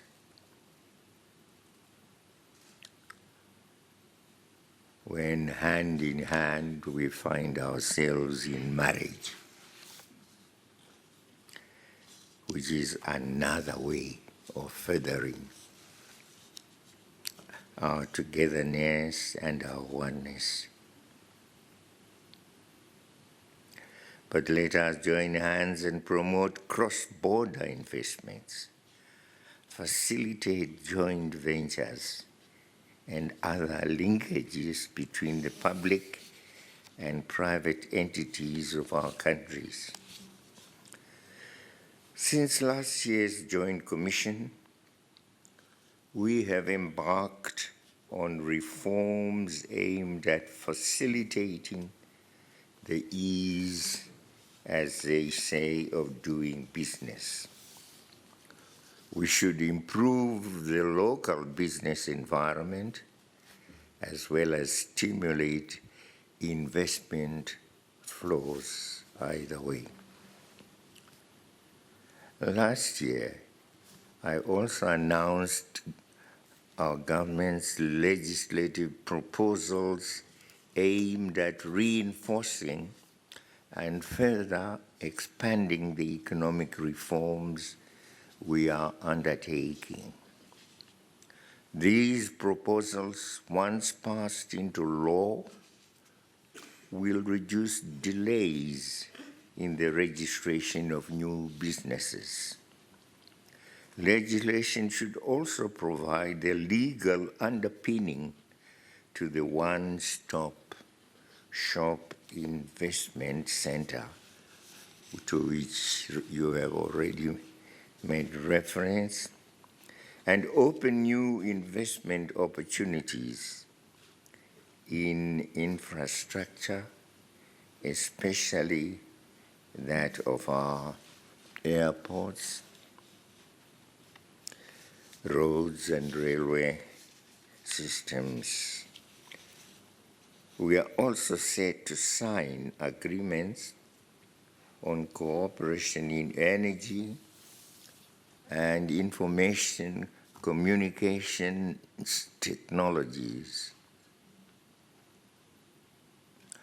Once signed, the agreements will create yet more opportunities for closer cooperation between us in the key strategic and critical sectors for the transformation and development of our economies.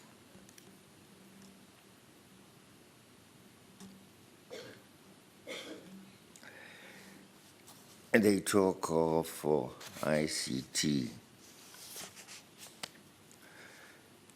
with its cyber benefits and problems. I don't know whether you have discovered, as we have, after bitter lessons had been shown us, that there was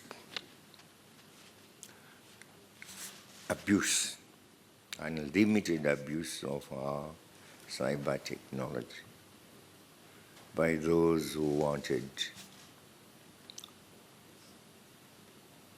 to undermine our economies.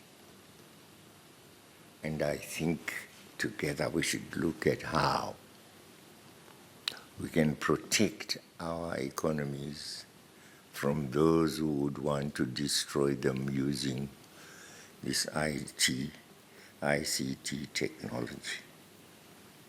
We don't have the means yet, and I don't think you also have means or adequate means yet. But I am aware that some of our friends have the means. Let's try to borrow those means from them and protect our economies from subversion and leave it open for the interaction between us, investments that flow either way, and the need for development that has found us meeting here for the second time. I mean, as a second meeting after the one we held last year.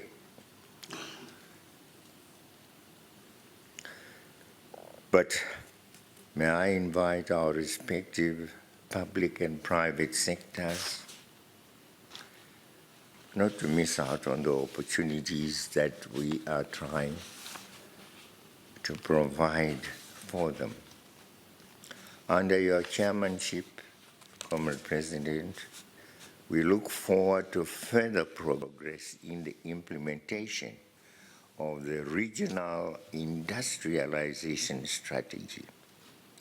In view of the rapid frequency in the occurrence of climate change, there is need to develop a regional approach to disaster preparedness. You made reference to the disaster by way of drought that visited us the year before last. But fortunately, just this last year,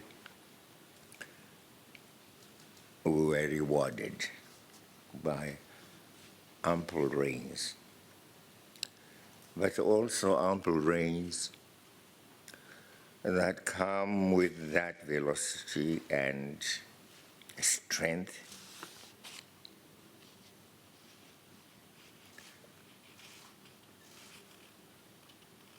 and leads to destruction of homes,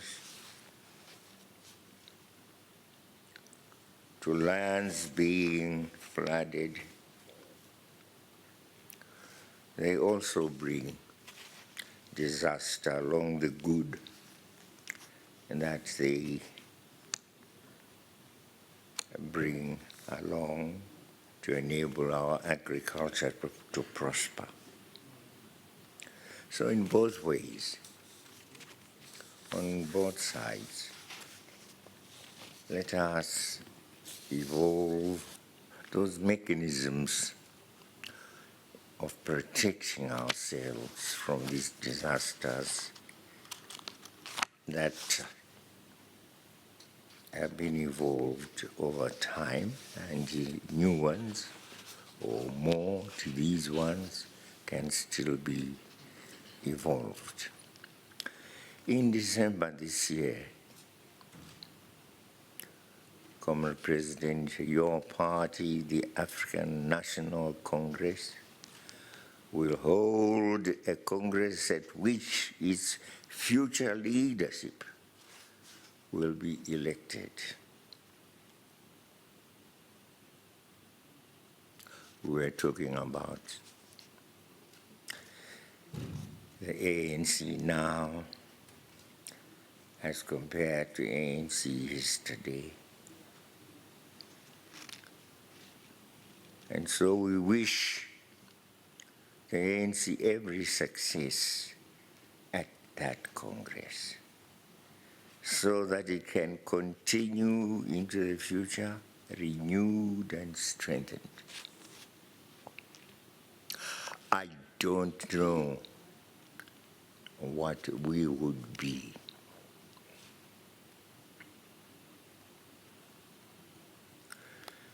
If all that future stemming from 1914, is it? 12. From 1912 to the present is rendered into nothingness, torn apart by those who feel the ANC being the backbone of Africanism,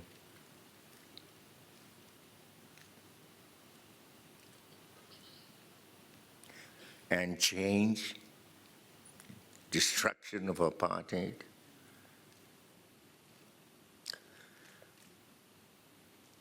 Where's the future? Even of ourselves, the neighbors, we derive our life from what happened in 1912. Whether our future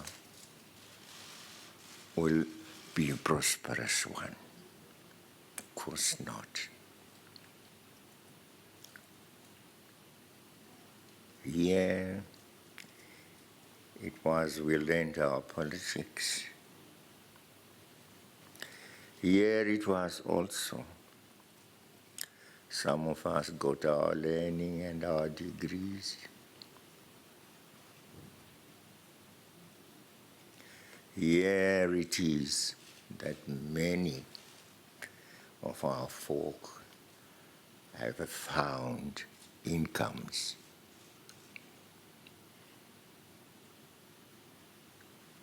Through employment,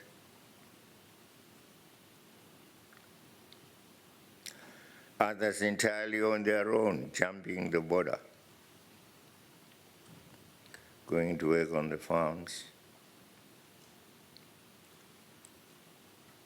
the good and the bad. And we've given you the trouble to sort out. Those amongst our people are well-meaning, and those others who don't mean well and need to be punished or sent back. Common President, let's work together as we have done before. And let me conclude by reminding our ministers that the Binational Commission is not a once-a-year scheduled encounter, such as the one we are having today.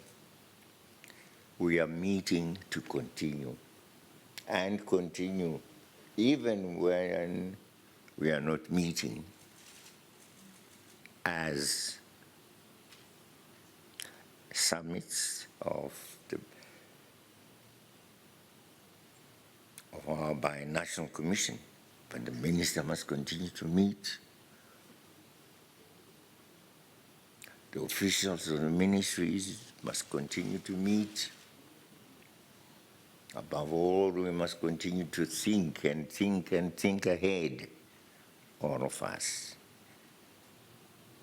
When our commission is not in session as it is now.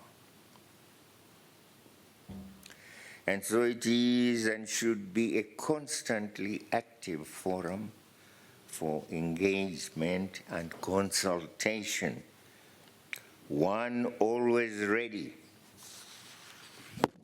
and available for our joint use. We look to the east, to the west, northwards and southwards. And we say to ourselves, the South, and only the South. Yes, frontline states. Yes, SADC. Yes, our parties.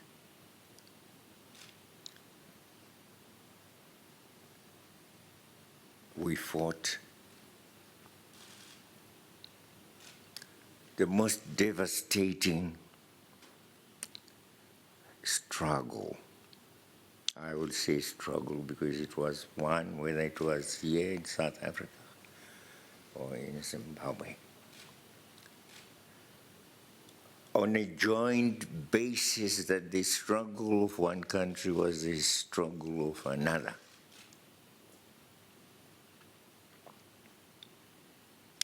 True, Algeria had fought the French and de Gaulle, who had insisted that the rest of Africa, Francophone Africa, could get independence, but not Algeria, because it was part, as de Gaulle emphasized, it was part of France.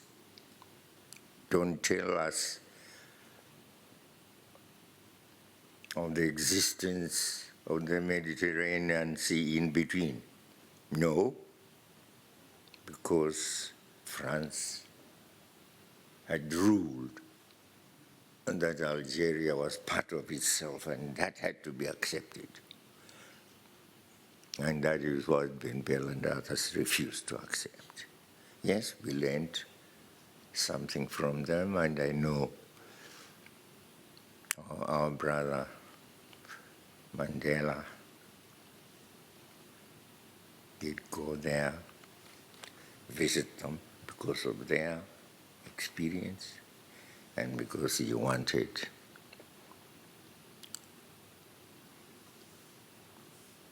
to have that secret training at holding arms, which he had before he returned here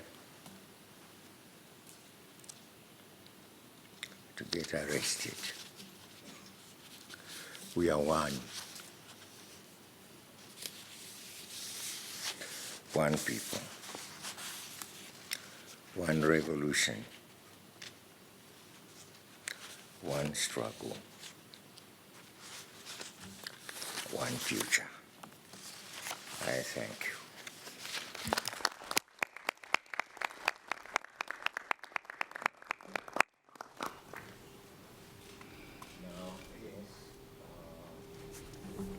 These are just all guys, you all know them. Can I begin? Stand up at the yes, perhaps this one might be new. And he is, I tease him and say, only God has three persons. Should have three persons. And you have what amounts to three ministries and three persons, and you're the only one who is like God. In my ministry, he is Minister of Transport, Roads, Railways, Airways. Comrade Gumbo. He is Joram Gumbo. And the Gumbos are, Gumbo means leg. So, and they are quite a big tribe, the Mashingo, most of it is, and Milans. And even in Midway, my grandfather, maternal, was a Gumbo. My mother was a Gumbo, and so I call him Gumbo Sekuru, which means parents as well. He holds those three together. And that's, then after him, of course, you have our health minister, and after him, our minister they know him, don't they? Parenyatwa. Parenyatwa was trained at Wits Isfala, at the Wits, yeah.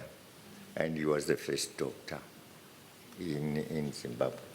So he said his father's name should not die, and he also wanted to do medicine. And he did medicine at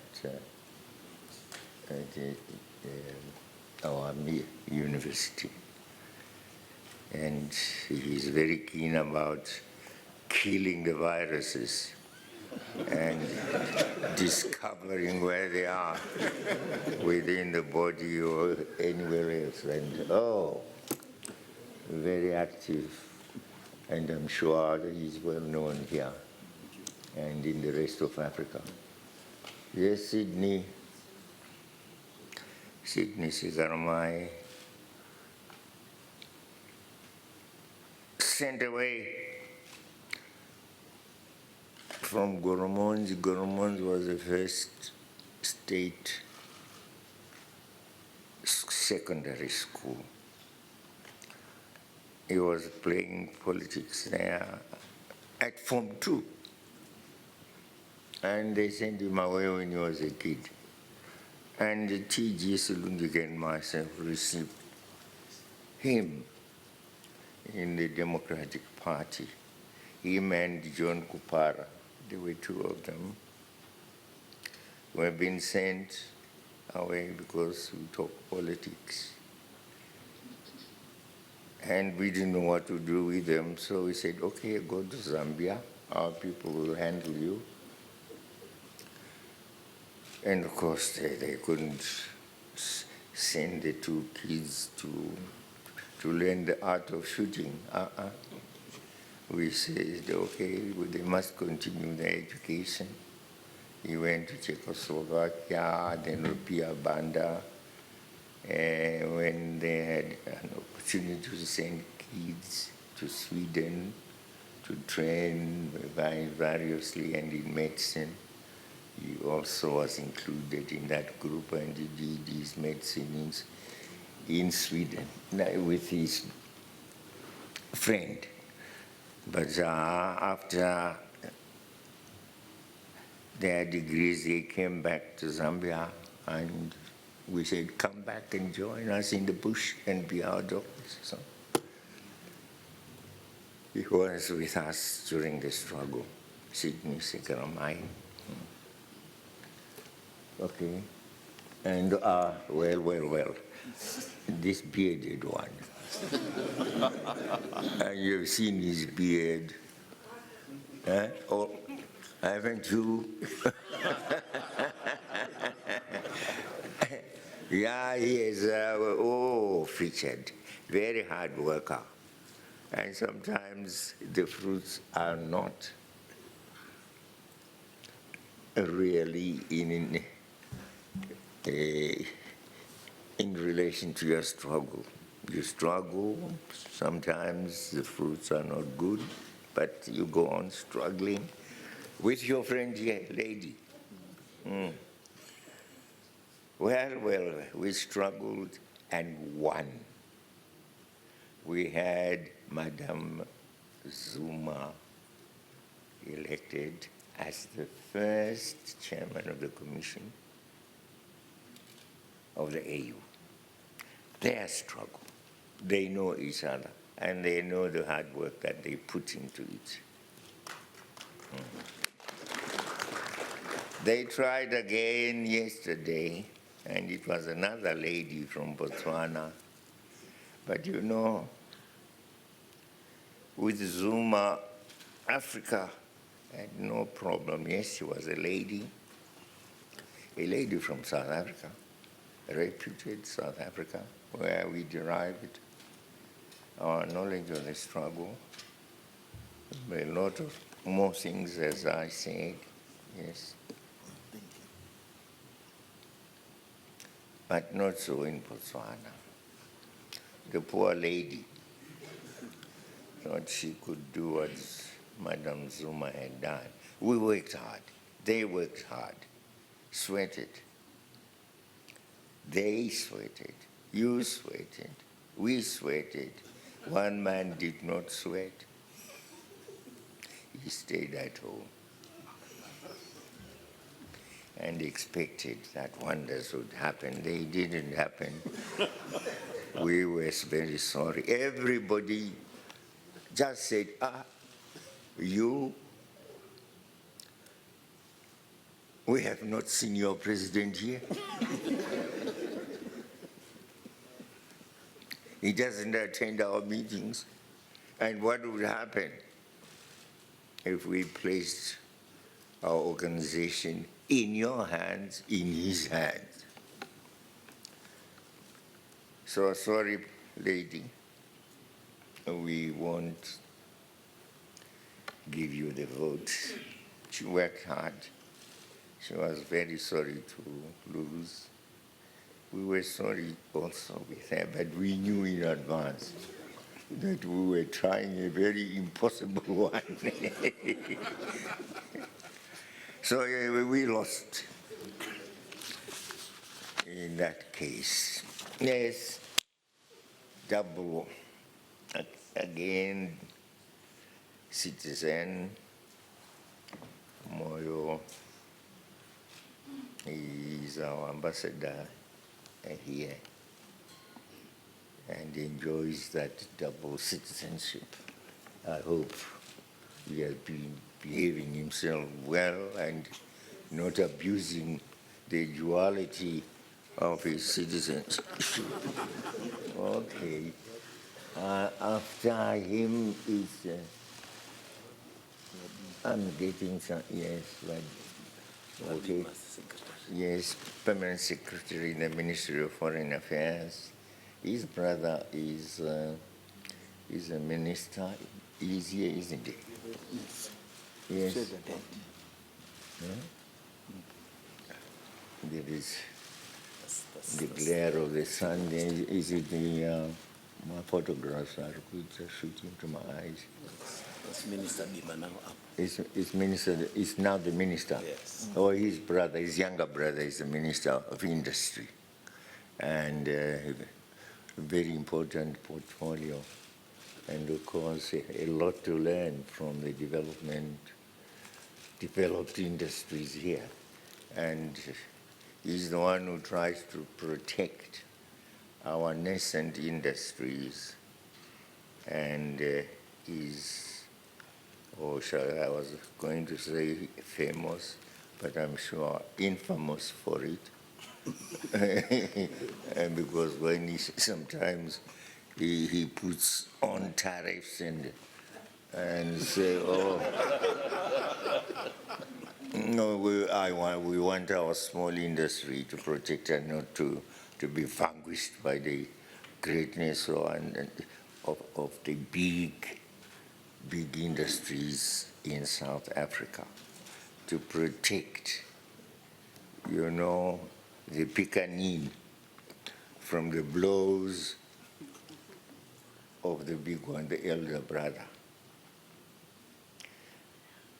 But we say now, well, let's have a free trade along the way. But some would always want this derogation or no, give us the chance. We must be given a chance also by South Africa. And so he is, his first name? Mike, he is Michael, yes. Mike Bima. And then the next one is, it's Comrade Chombo. He is our,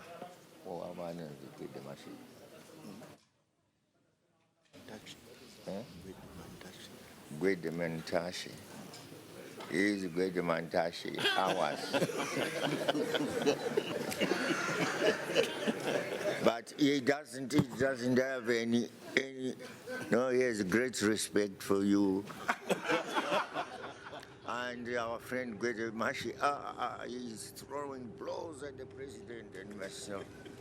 But I say, well, this is how we are in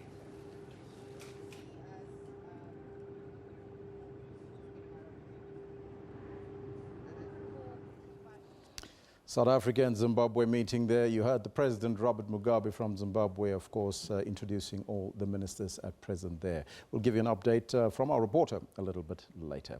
We'll take a short break. We'll be right back after that.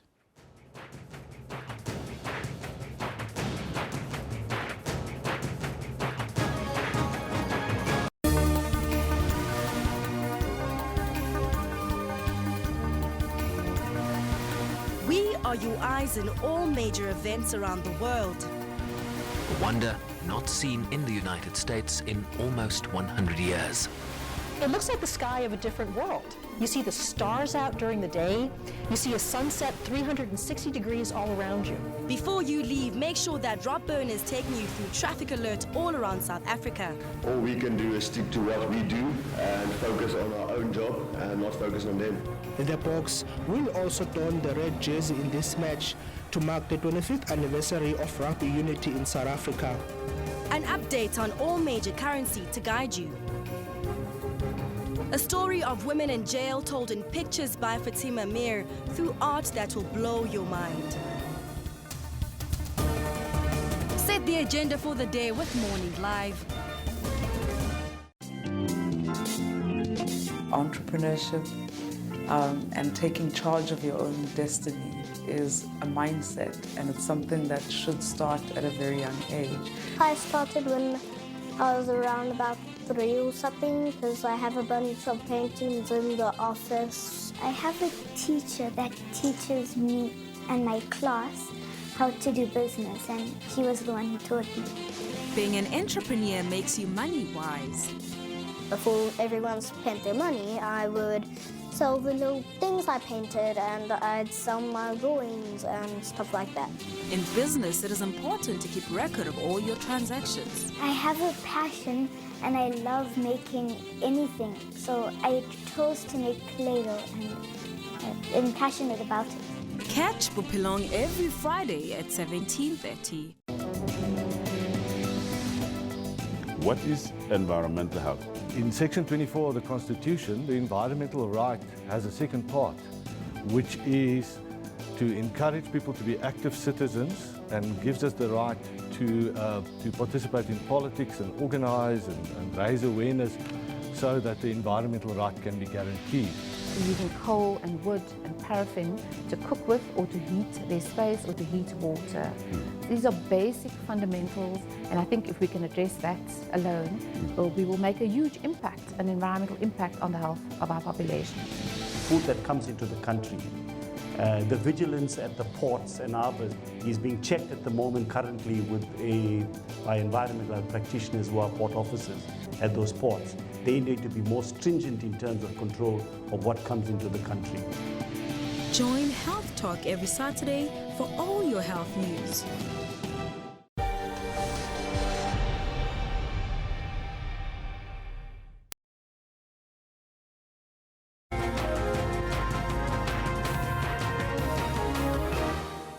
Now, President Jacob Zuma says that he has called on ministers from both South Africa and Zimbabwe to speed up the implementation of a one-stop border post.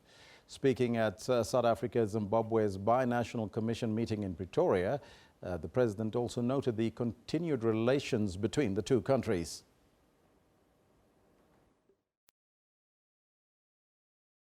With satisfaction, the ever-growing cooperation between our two countries, as evidenced by the existing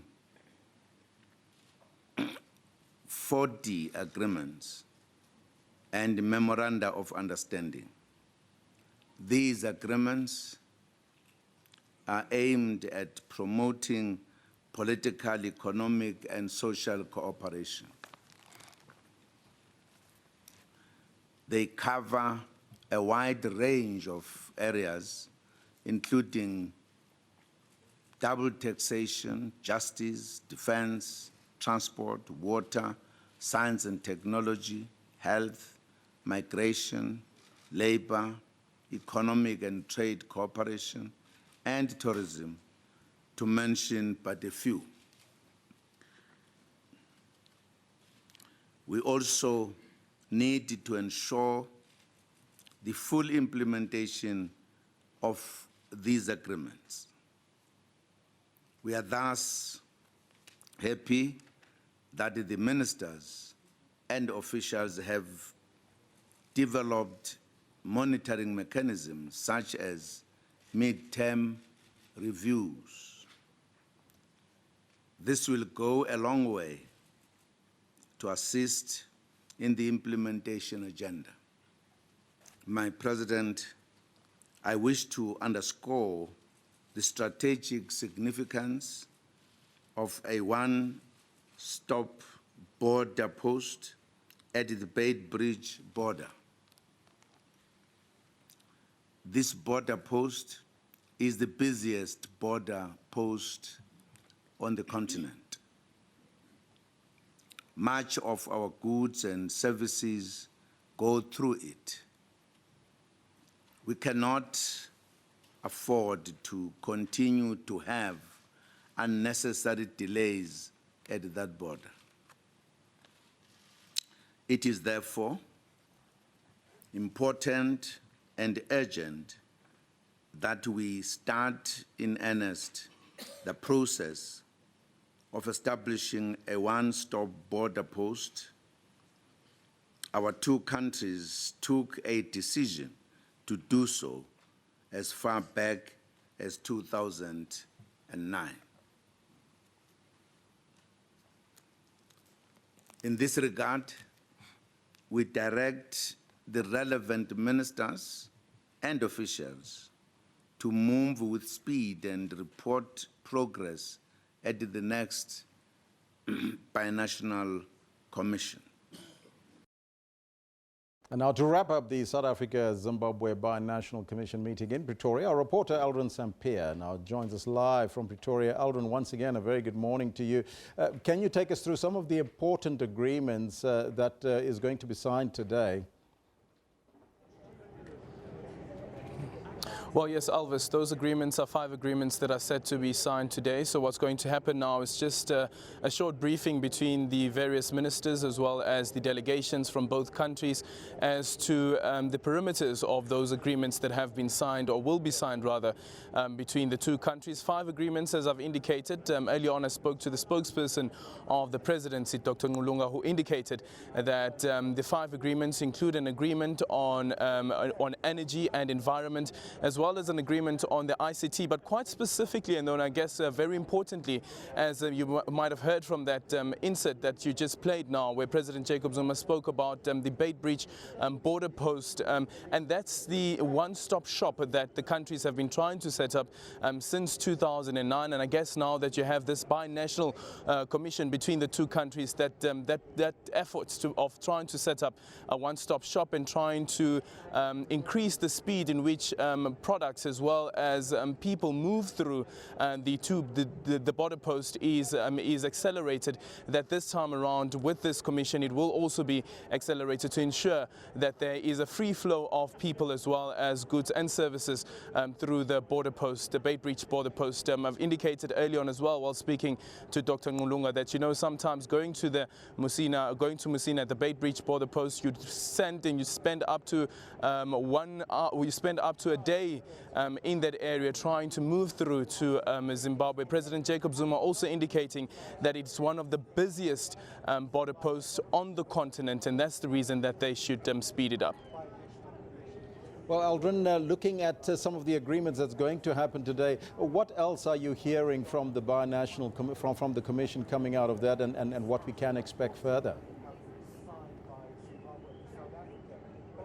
Well, there is also the ICT agreements, 2 ICT agreements that will be signed. President Jacob Zuma also touched on the importance of the role that the two countries can play as we have the 4th industrial revolution that is upon us, and also spoke about the cost of that connectivity, because if you know that there have been various protests, specifically here in South Africa, and those protests leading all the way up into Parliament in terms of the data cost, and there's been an emphasis from President Jacob Zuma as well that the data cost as well as the cost of ICT is an issue that the two countries should be looking into. But I also spoke about the importance, of course, of the ICT sector in the 4th industrial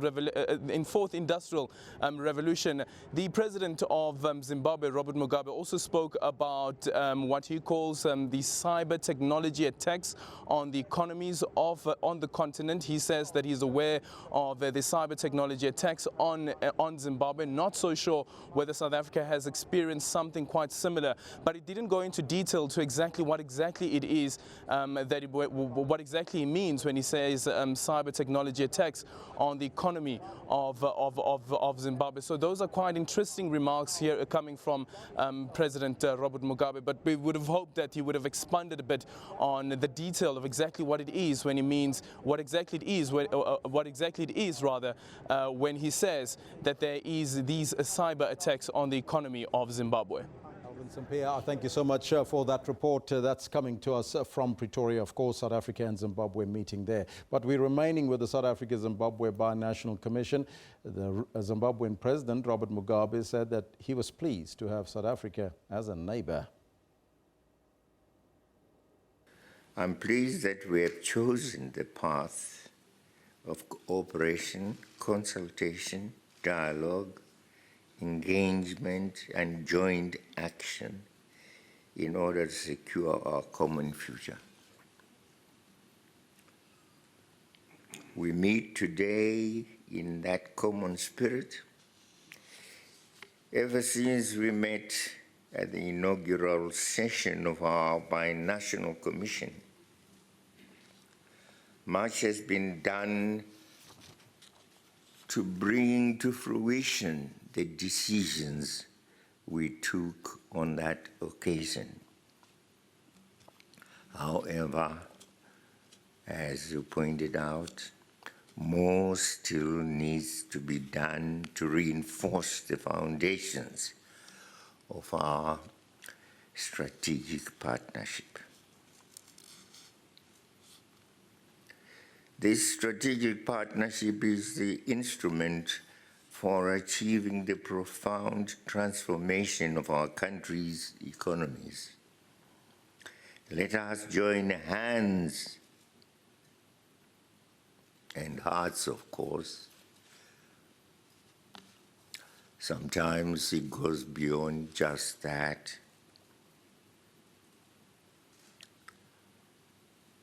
When hand in hand we find ourselves in marriage, which is another way of furthering our togetherness and our oneness. But let us join hands and promote cross-border investments, facilitate joint ventures and other linkages between the public and private entities of our countries. Since last year's Joint Commission, we have embarked on reforms aimed at facilitating the ease, as they say, of doing business. We should improve the local business environment as well as stimulate investment flows either way. Last year, I also announced our government's legislative proposals aimed at reinforcing and further expanding the economic reforms we are undertaking. These proposals, once passed into law, will reduce delays in the registration of new businesses.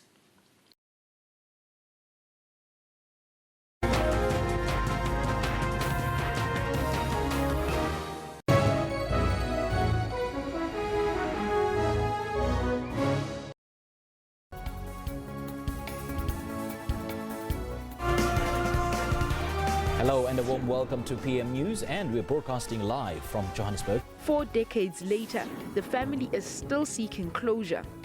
We need the truth, and the truth must be told. Children often go undiagnosed because they are hidden away. About 1 million people in South Africa live with autism. Creative recycling at play. Mosaic has been around forever. I just had to find a new, fresh way to put and a new spin to put on it. So I decided, why not recycled cans? Stay tuned to PM News for all your news updates every Saturday and Sunday from 1500 hours.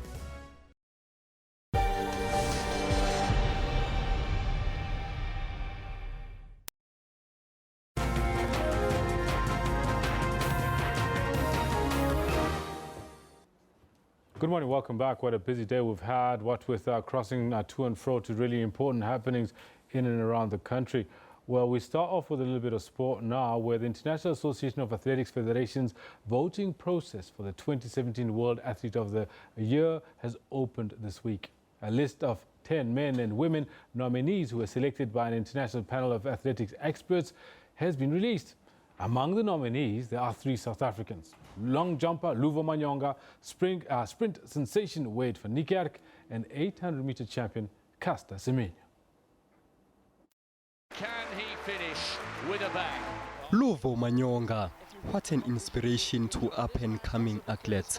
He stepped way over the plasticine on his opening attempt at the World Championships, but soon made up with a mammoth 8.48-meter leap to launch him into first place. Wow, wonderful, wonderful competition and a great gold medal for South Africa. Rashwell Samai shared the podium with Manyonga after finishing in 3rd place. With the 2 on podium, it was the first time South Africa won 2 medals in the same event. Wade van Niekerk of South Africa, the world record holder over the 400. Also in July, Wade van Niekerk won silver in 200 meters at the World Championships in London. As it was expected, he took home the gold in his favorite 400 meters event. It was his first participation in the event after his world record-breaking sprint at the Rio Olympics last year. The best in the world now, and has been for the last few major championships. South Africa's golden girl, Caster Semenya, has been phenomenal on the track. The result was never a doubt, but the manner of her World Championship victory. It was the fastest the South African has ever run before, begging the question of whether we will soon see her going for broke and breaking the long-standing world record. A 3-way voting process will determine the finalists. The IAAF's council and family will cast their votes by email, while the fans can vote online via the IAAF's social media platforms. A like or a favorite on Facebook and Twitter respectively will count as one vote. Voting closes on the 16th of this month. The 3 men and women finalists will be announced by the IAAF after the 16th. The 2017 IAAF Athletics Awards ceremony will be staged in Monaco on November 24. Mtutu Ndlovu, SABC News. Of course, we're also looking at how Oscarina Masuka has done extremely well for himself, scoring that goal that FIFA has recognized as a definite worthy nominee for the Pushback Award for 2017. So South Africans doing very well on the world stage there. Now, we talk a little bit more about what happens with the Durban City Surf Run, which is literally around the corner, and the bell for the last lap has rung. Just days to go to the high-profile attempt to set the fastest ever time for the 10Ks, and the excitement really is mounting. In action will be some of the fastest runners over this distance in the world right now, like World Championship silver medalist Joshua Cheptegei and South Africa's record holder Stephen Mokoka. The women's race features Dominique Scott as well as a few other famous Kenyan and East African runners. Manfred Saylor joins me now for the countdown. Manfred, good morning. Thanks very much for coming through. Good morning. Always great to be here. Thanks, Kendall. When are you going over to Durban? I leave on Thursday morning. Just now? You're almost ready for it? Let's go. Can't wait. Goosebump stuff. You know what? The latest on this exciting prospect of a race is the World Under-20 cross-country second-place finisher, Amdewok Tadese, as well as Swiss sensation Julian Wonders, who round off this impressive athletes roundup. I'm sure you can't wait to get started with this. I really, really cannot wait. I've been really privileged in the last 20-odd years to witness some of the most amazing athletics events in South Africa by international athletes, world record holders, world champions. I was there when Michael Johnson ran that 300-meter world best time, which of course now belongs to Wade van Niekerk. So wow, it's been an incredible career, but this Sunday I think it's just going to top everything. I mean, the aim is to run faster than 27 minutes and 10 seconds, and Morris Gichaga, the FNB Cape Town 12 one-run winner, who's also run the fastest time in the world ever over 12 kilometers. He and his coach are saying, you know what, we're looking at a sub 27. Only one person's ever gone under 27 minutes. So that's, I mean, I just get goosebumps thinking about it. So it's really, I'm really excited. That's phenomenal. I had Stephen Mokoka in the studio with us a few weeks ago, and he said, look, you know, he's looking forward to it as well, looking forward to racing against these elite athletes. He himself is an elite athlete. And he reckoned that, you know what, the first thing he'll be going for is to break his own record. And then after that, see what happens. He's really in for a run for his money, isn't he? I think they all are. I think they're all very, very hungry. I also spoke to Julian Wonders, and he was saying that and his best for the 10 kilometers is just over 28 minutes. Sorry, for the 10 kilometers. And he's saying, you know, he's quite confident he's going to break 28 minutes. We are going to see the fastest ever time on South African soil. There's absolutely no doubt. I have all faith in Stephen Mokoka to break his own record. I'll be really intrigued to see what Elroy Galan's going to do.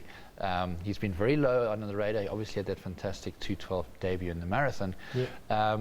But has he recovered? What can he do? The interesting thing is, a week after the Cape Town Marathon, Gladwin Mzansi finished third in the FNB Joburg 10.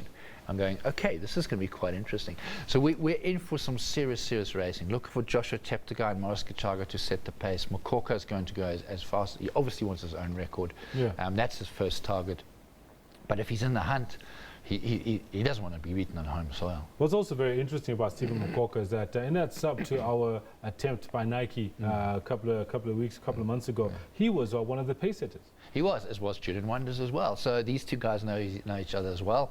And Stephen said to me when he came back, he's learned so much from Eliud Kipchoge and how he prepares the strength of the mind that's going. And then we'll see how much he's learned, you know, in Durban on the 8th of October. I mean, is he going to be implementing some of that at the FNB Durban 10-kilometer city surf run? Okay, let's look a little bit behind the scenes. How are preparations going? Because I know Durban is ready to go. I know there's a press conference that's coming up on Friday to just give everybody an update of where the race sits. What do you know about the preparations so far? Well, preparations are bang on track. Things are going well. Starts is just outside Moses Mabhida Stadium, and then obviously finishes down on the promenade. So it's not exactly starts and finish at the same venue. It's what we call a point-to-point course, but within parameters that the IAAF set. So that when, not if, we go faster than 27:10, that is a legal course.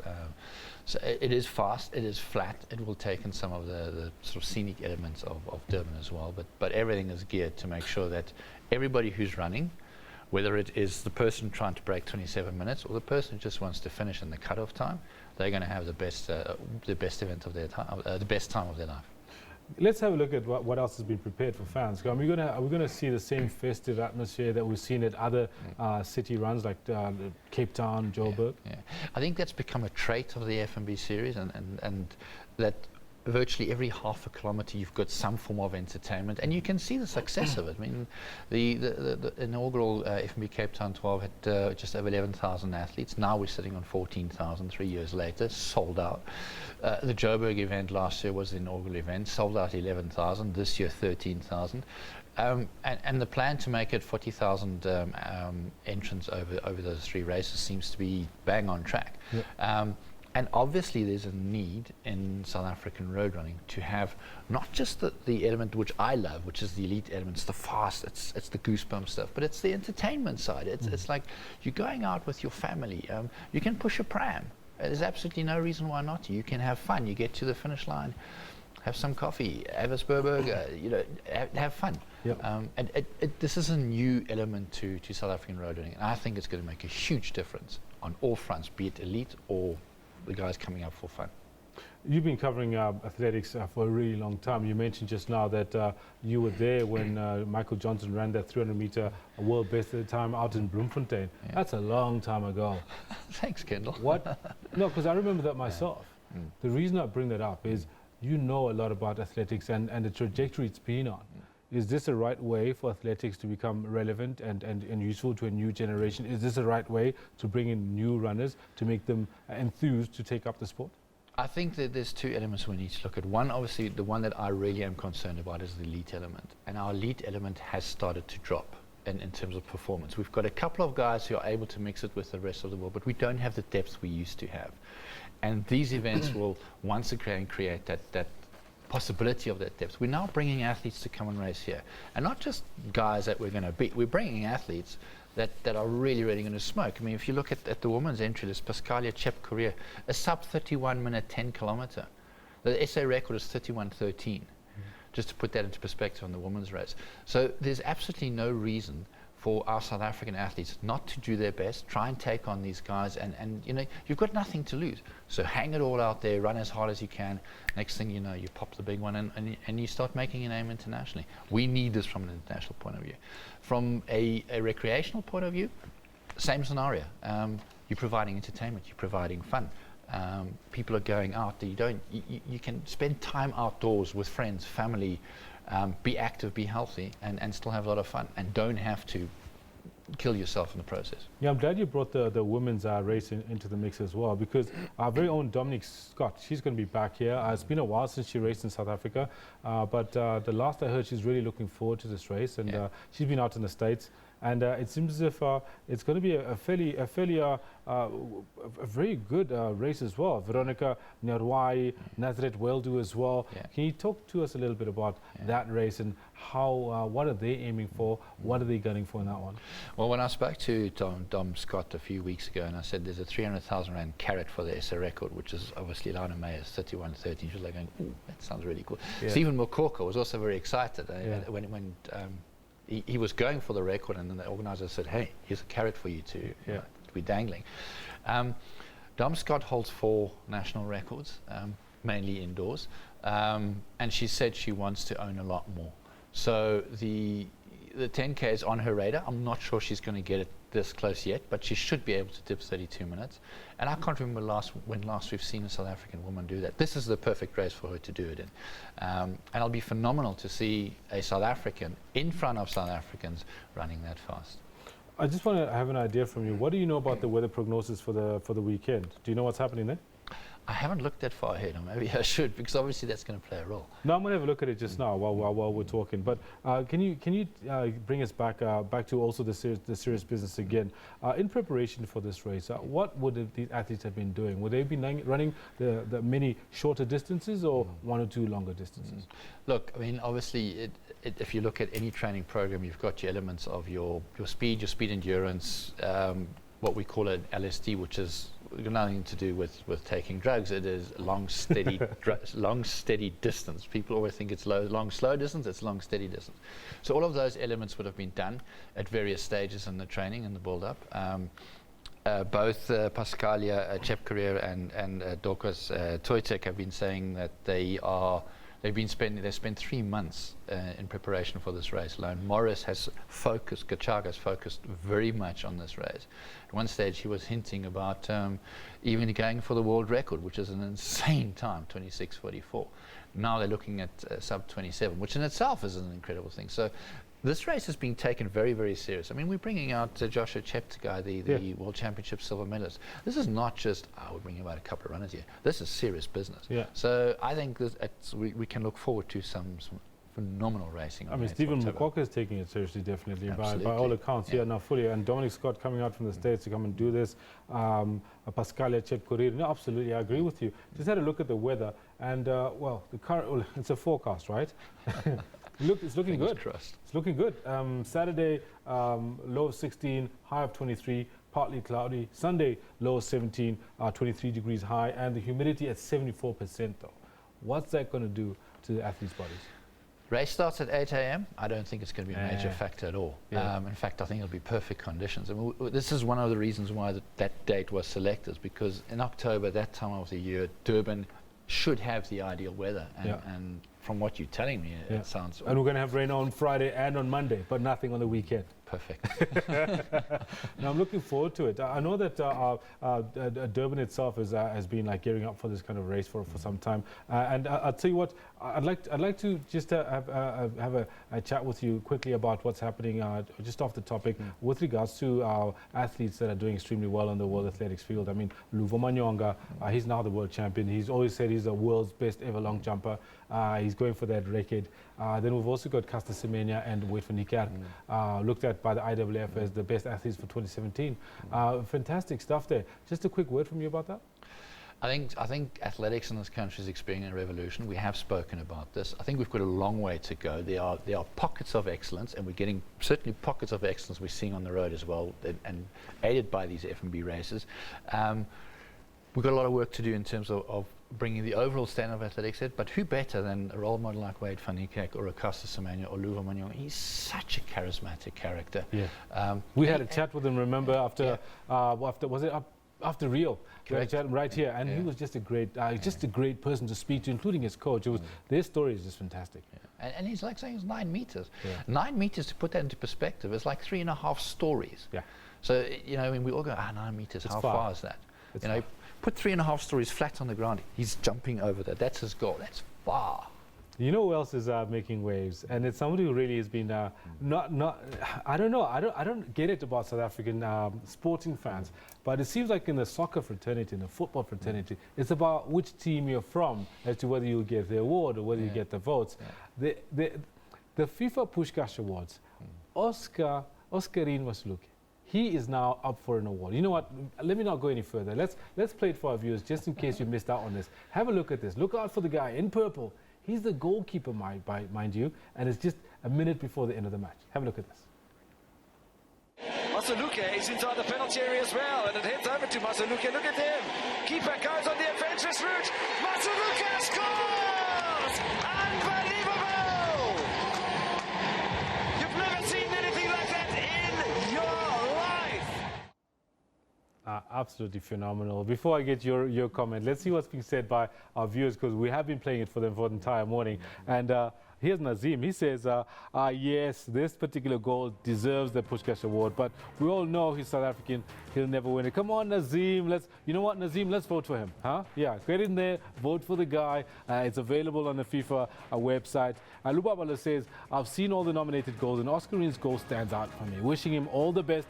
Already voted for him. Well done, Lubabalo. That's what we're talking about. And we've got another one. Lechasa Patlamolo says, let him get the award. He deserves it. You know what? It goes on and on like that. And it's phenomenal that the support is now getting. What do you have to say about this goal? Well, first of all, it's a goalkeeper. Second of all, it's a bicycle kick. It's outrageous. It's not even spectacular. It's just flat out outrageous. Yeah, phenomenal. And yeah, I mean, there's absolutely no reason why it shouldn't be right up there.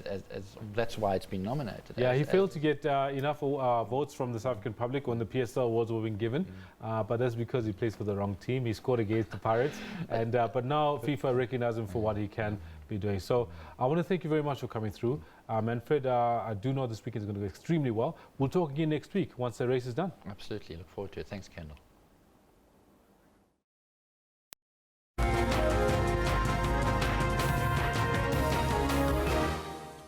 The Electoral Commission of South Africa last month asked MPs to consider various options regarding political party funding because it was vital for free and fair elections. Now, the Commission was briefing Parliament's ad hoc committee on the funding of political parties. Now, to talk to us about this, we're joined by the Electoral Commission's acting CEO, Simon Mabola. Sir, very good morning to you and welcome. Thank you very much.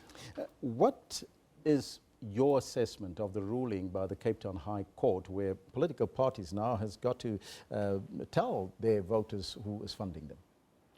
Well, we did not participate as a party in those proceedings, but we understand the import of the decision of the High Court in the Western Cape to be that Paya has been found to be inconsistent with the provisions of the Constitution, to the extent that it does not make it mandatory for parties to declare their private funding and so on.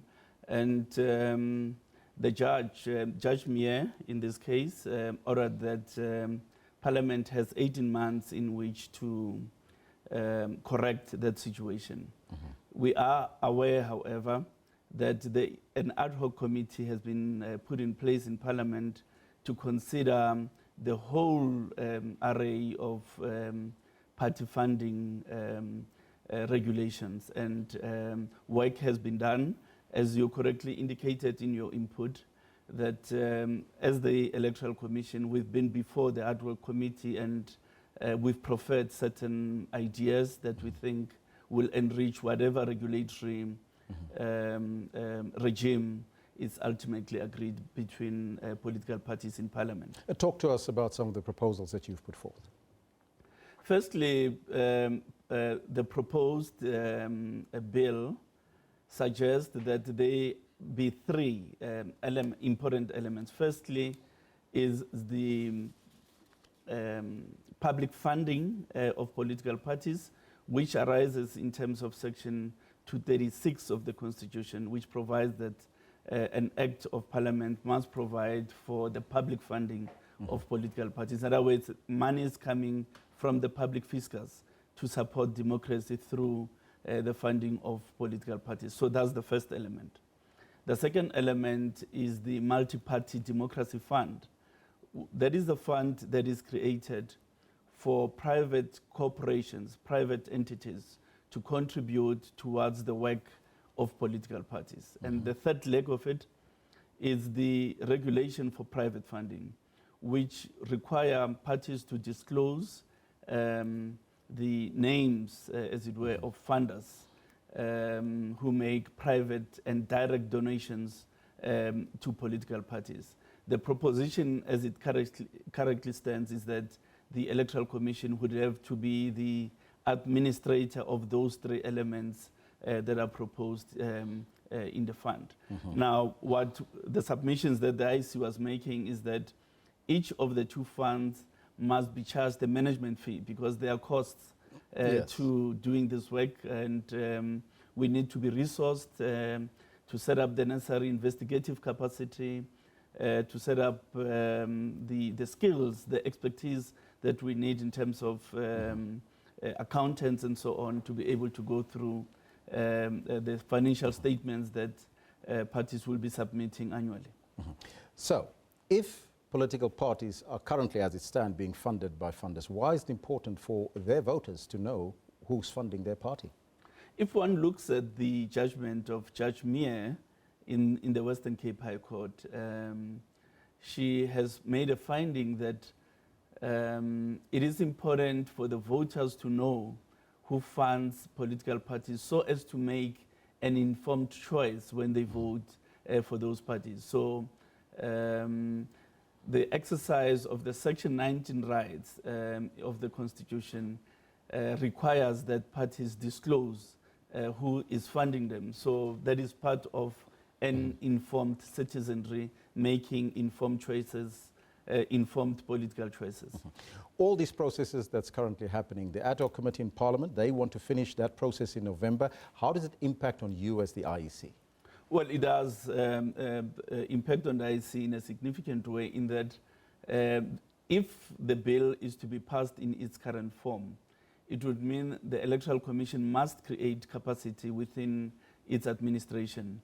It must go by skills. We need investigators, we need chartered accountants, we need a senior official who's going to be looking after all this work. And we need to create office infrastructure where we're going to be housing these people who are going to be to be doing this work. So all of these things must be put into a budget. All these factors must be put into a budget, and that budget must be funded, because the IEC is quite wary that we don't accept an unfunded mandate, because the money that is currently appropriated to us is money that is intended for the preparation of elections and not for this work. So this has to be funded appropriately. And the PAIA Act doesn't have an impact on you if it needs to be remedied?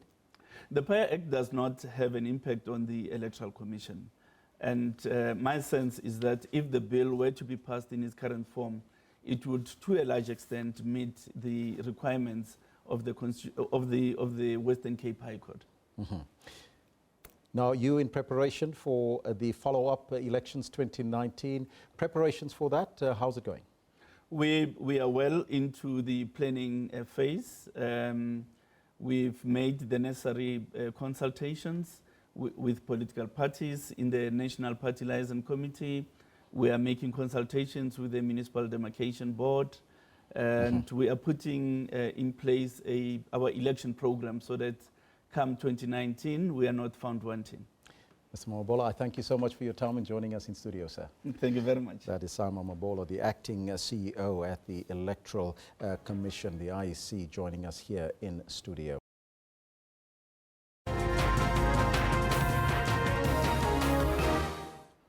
Well, thank you very much for having stayed with us all this time. My name is Kendall Makhamati. We're watching Newsroom. Before we leave, news that's just come in about how the City of Cape Town Mayor Patricia de Lille and Mayoral Committee Member for Safety and Security JP Smith have been placed on special leave. Party spokesperson Phumzile van Dam says the party leader Musi Maimane says they're not allowed to participate in DA activities. That is until the party's federal executive investigation is concluded. Van Dam says some time ago, Maimane convened a special subcommittee of the DA's federal executive in order to investigate the political management and governance of the City of Cape Town and to report back to the full FedEx as to what further action was required. That subcommittee will be chaired by DA Parliamentary Chief Whip John Steenhuisen and is scheduled to begin its hearings today. That's where we're going to leave it. We'll be back tomorrow with more news, more analysis. You are watching Newsroom. My name is Kendall Makhamate. Thanks very much. Until tomorrow, listen.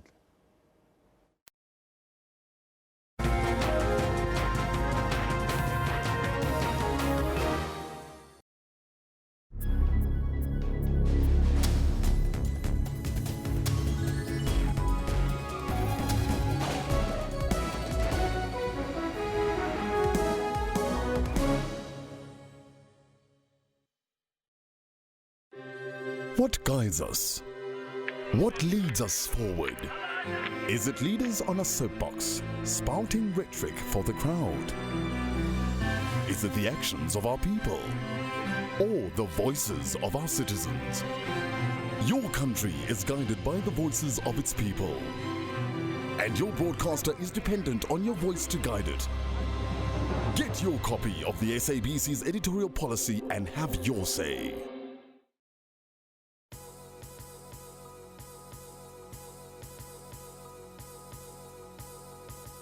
We're shooting a campaign.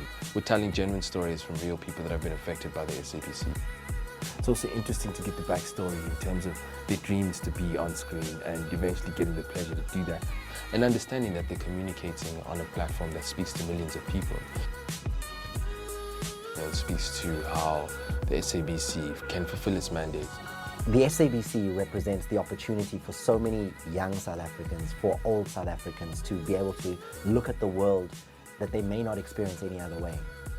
People should continue to pay their TV license because it allows the SABC to bring quality programming. The TV license is really part of the lifeblood of the channel and the corporation. When you're listening to your favorite jams, you're listening to your favorite radio DJ, you must know that you made it possible by paying your TV license.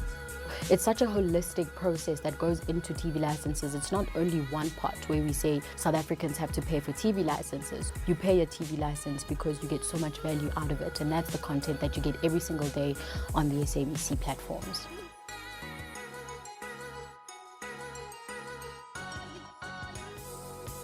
I have been in the film industry now for 51 years.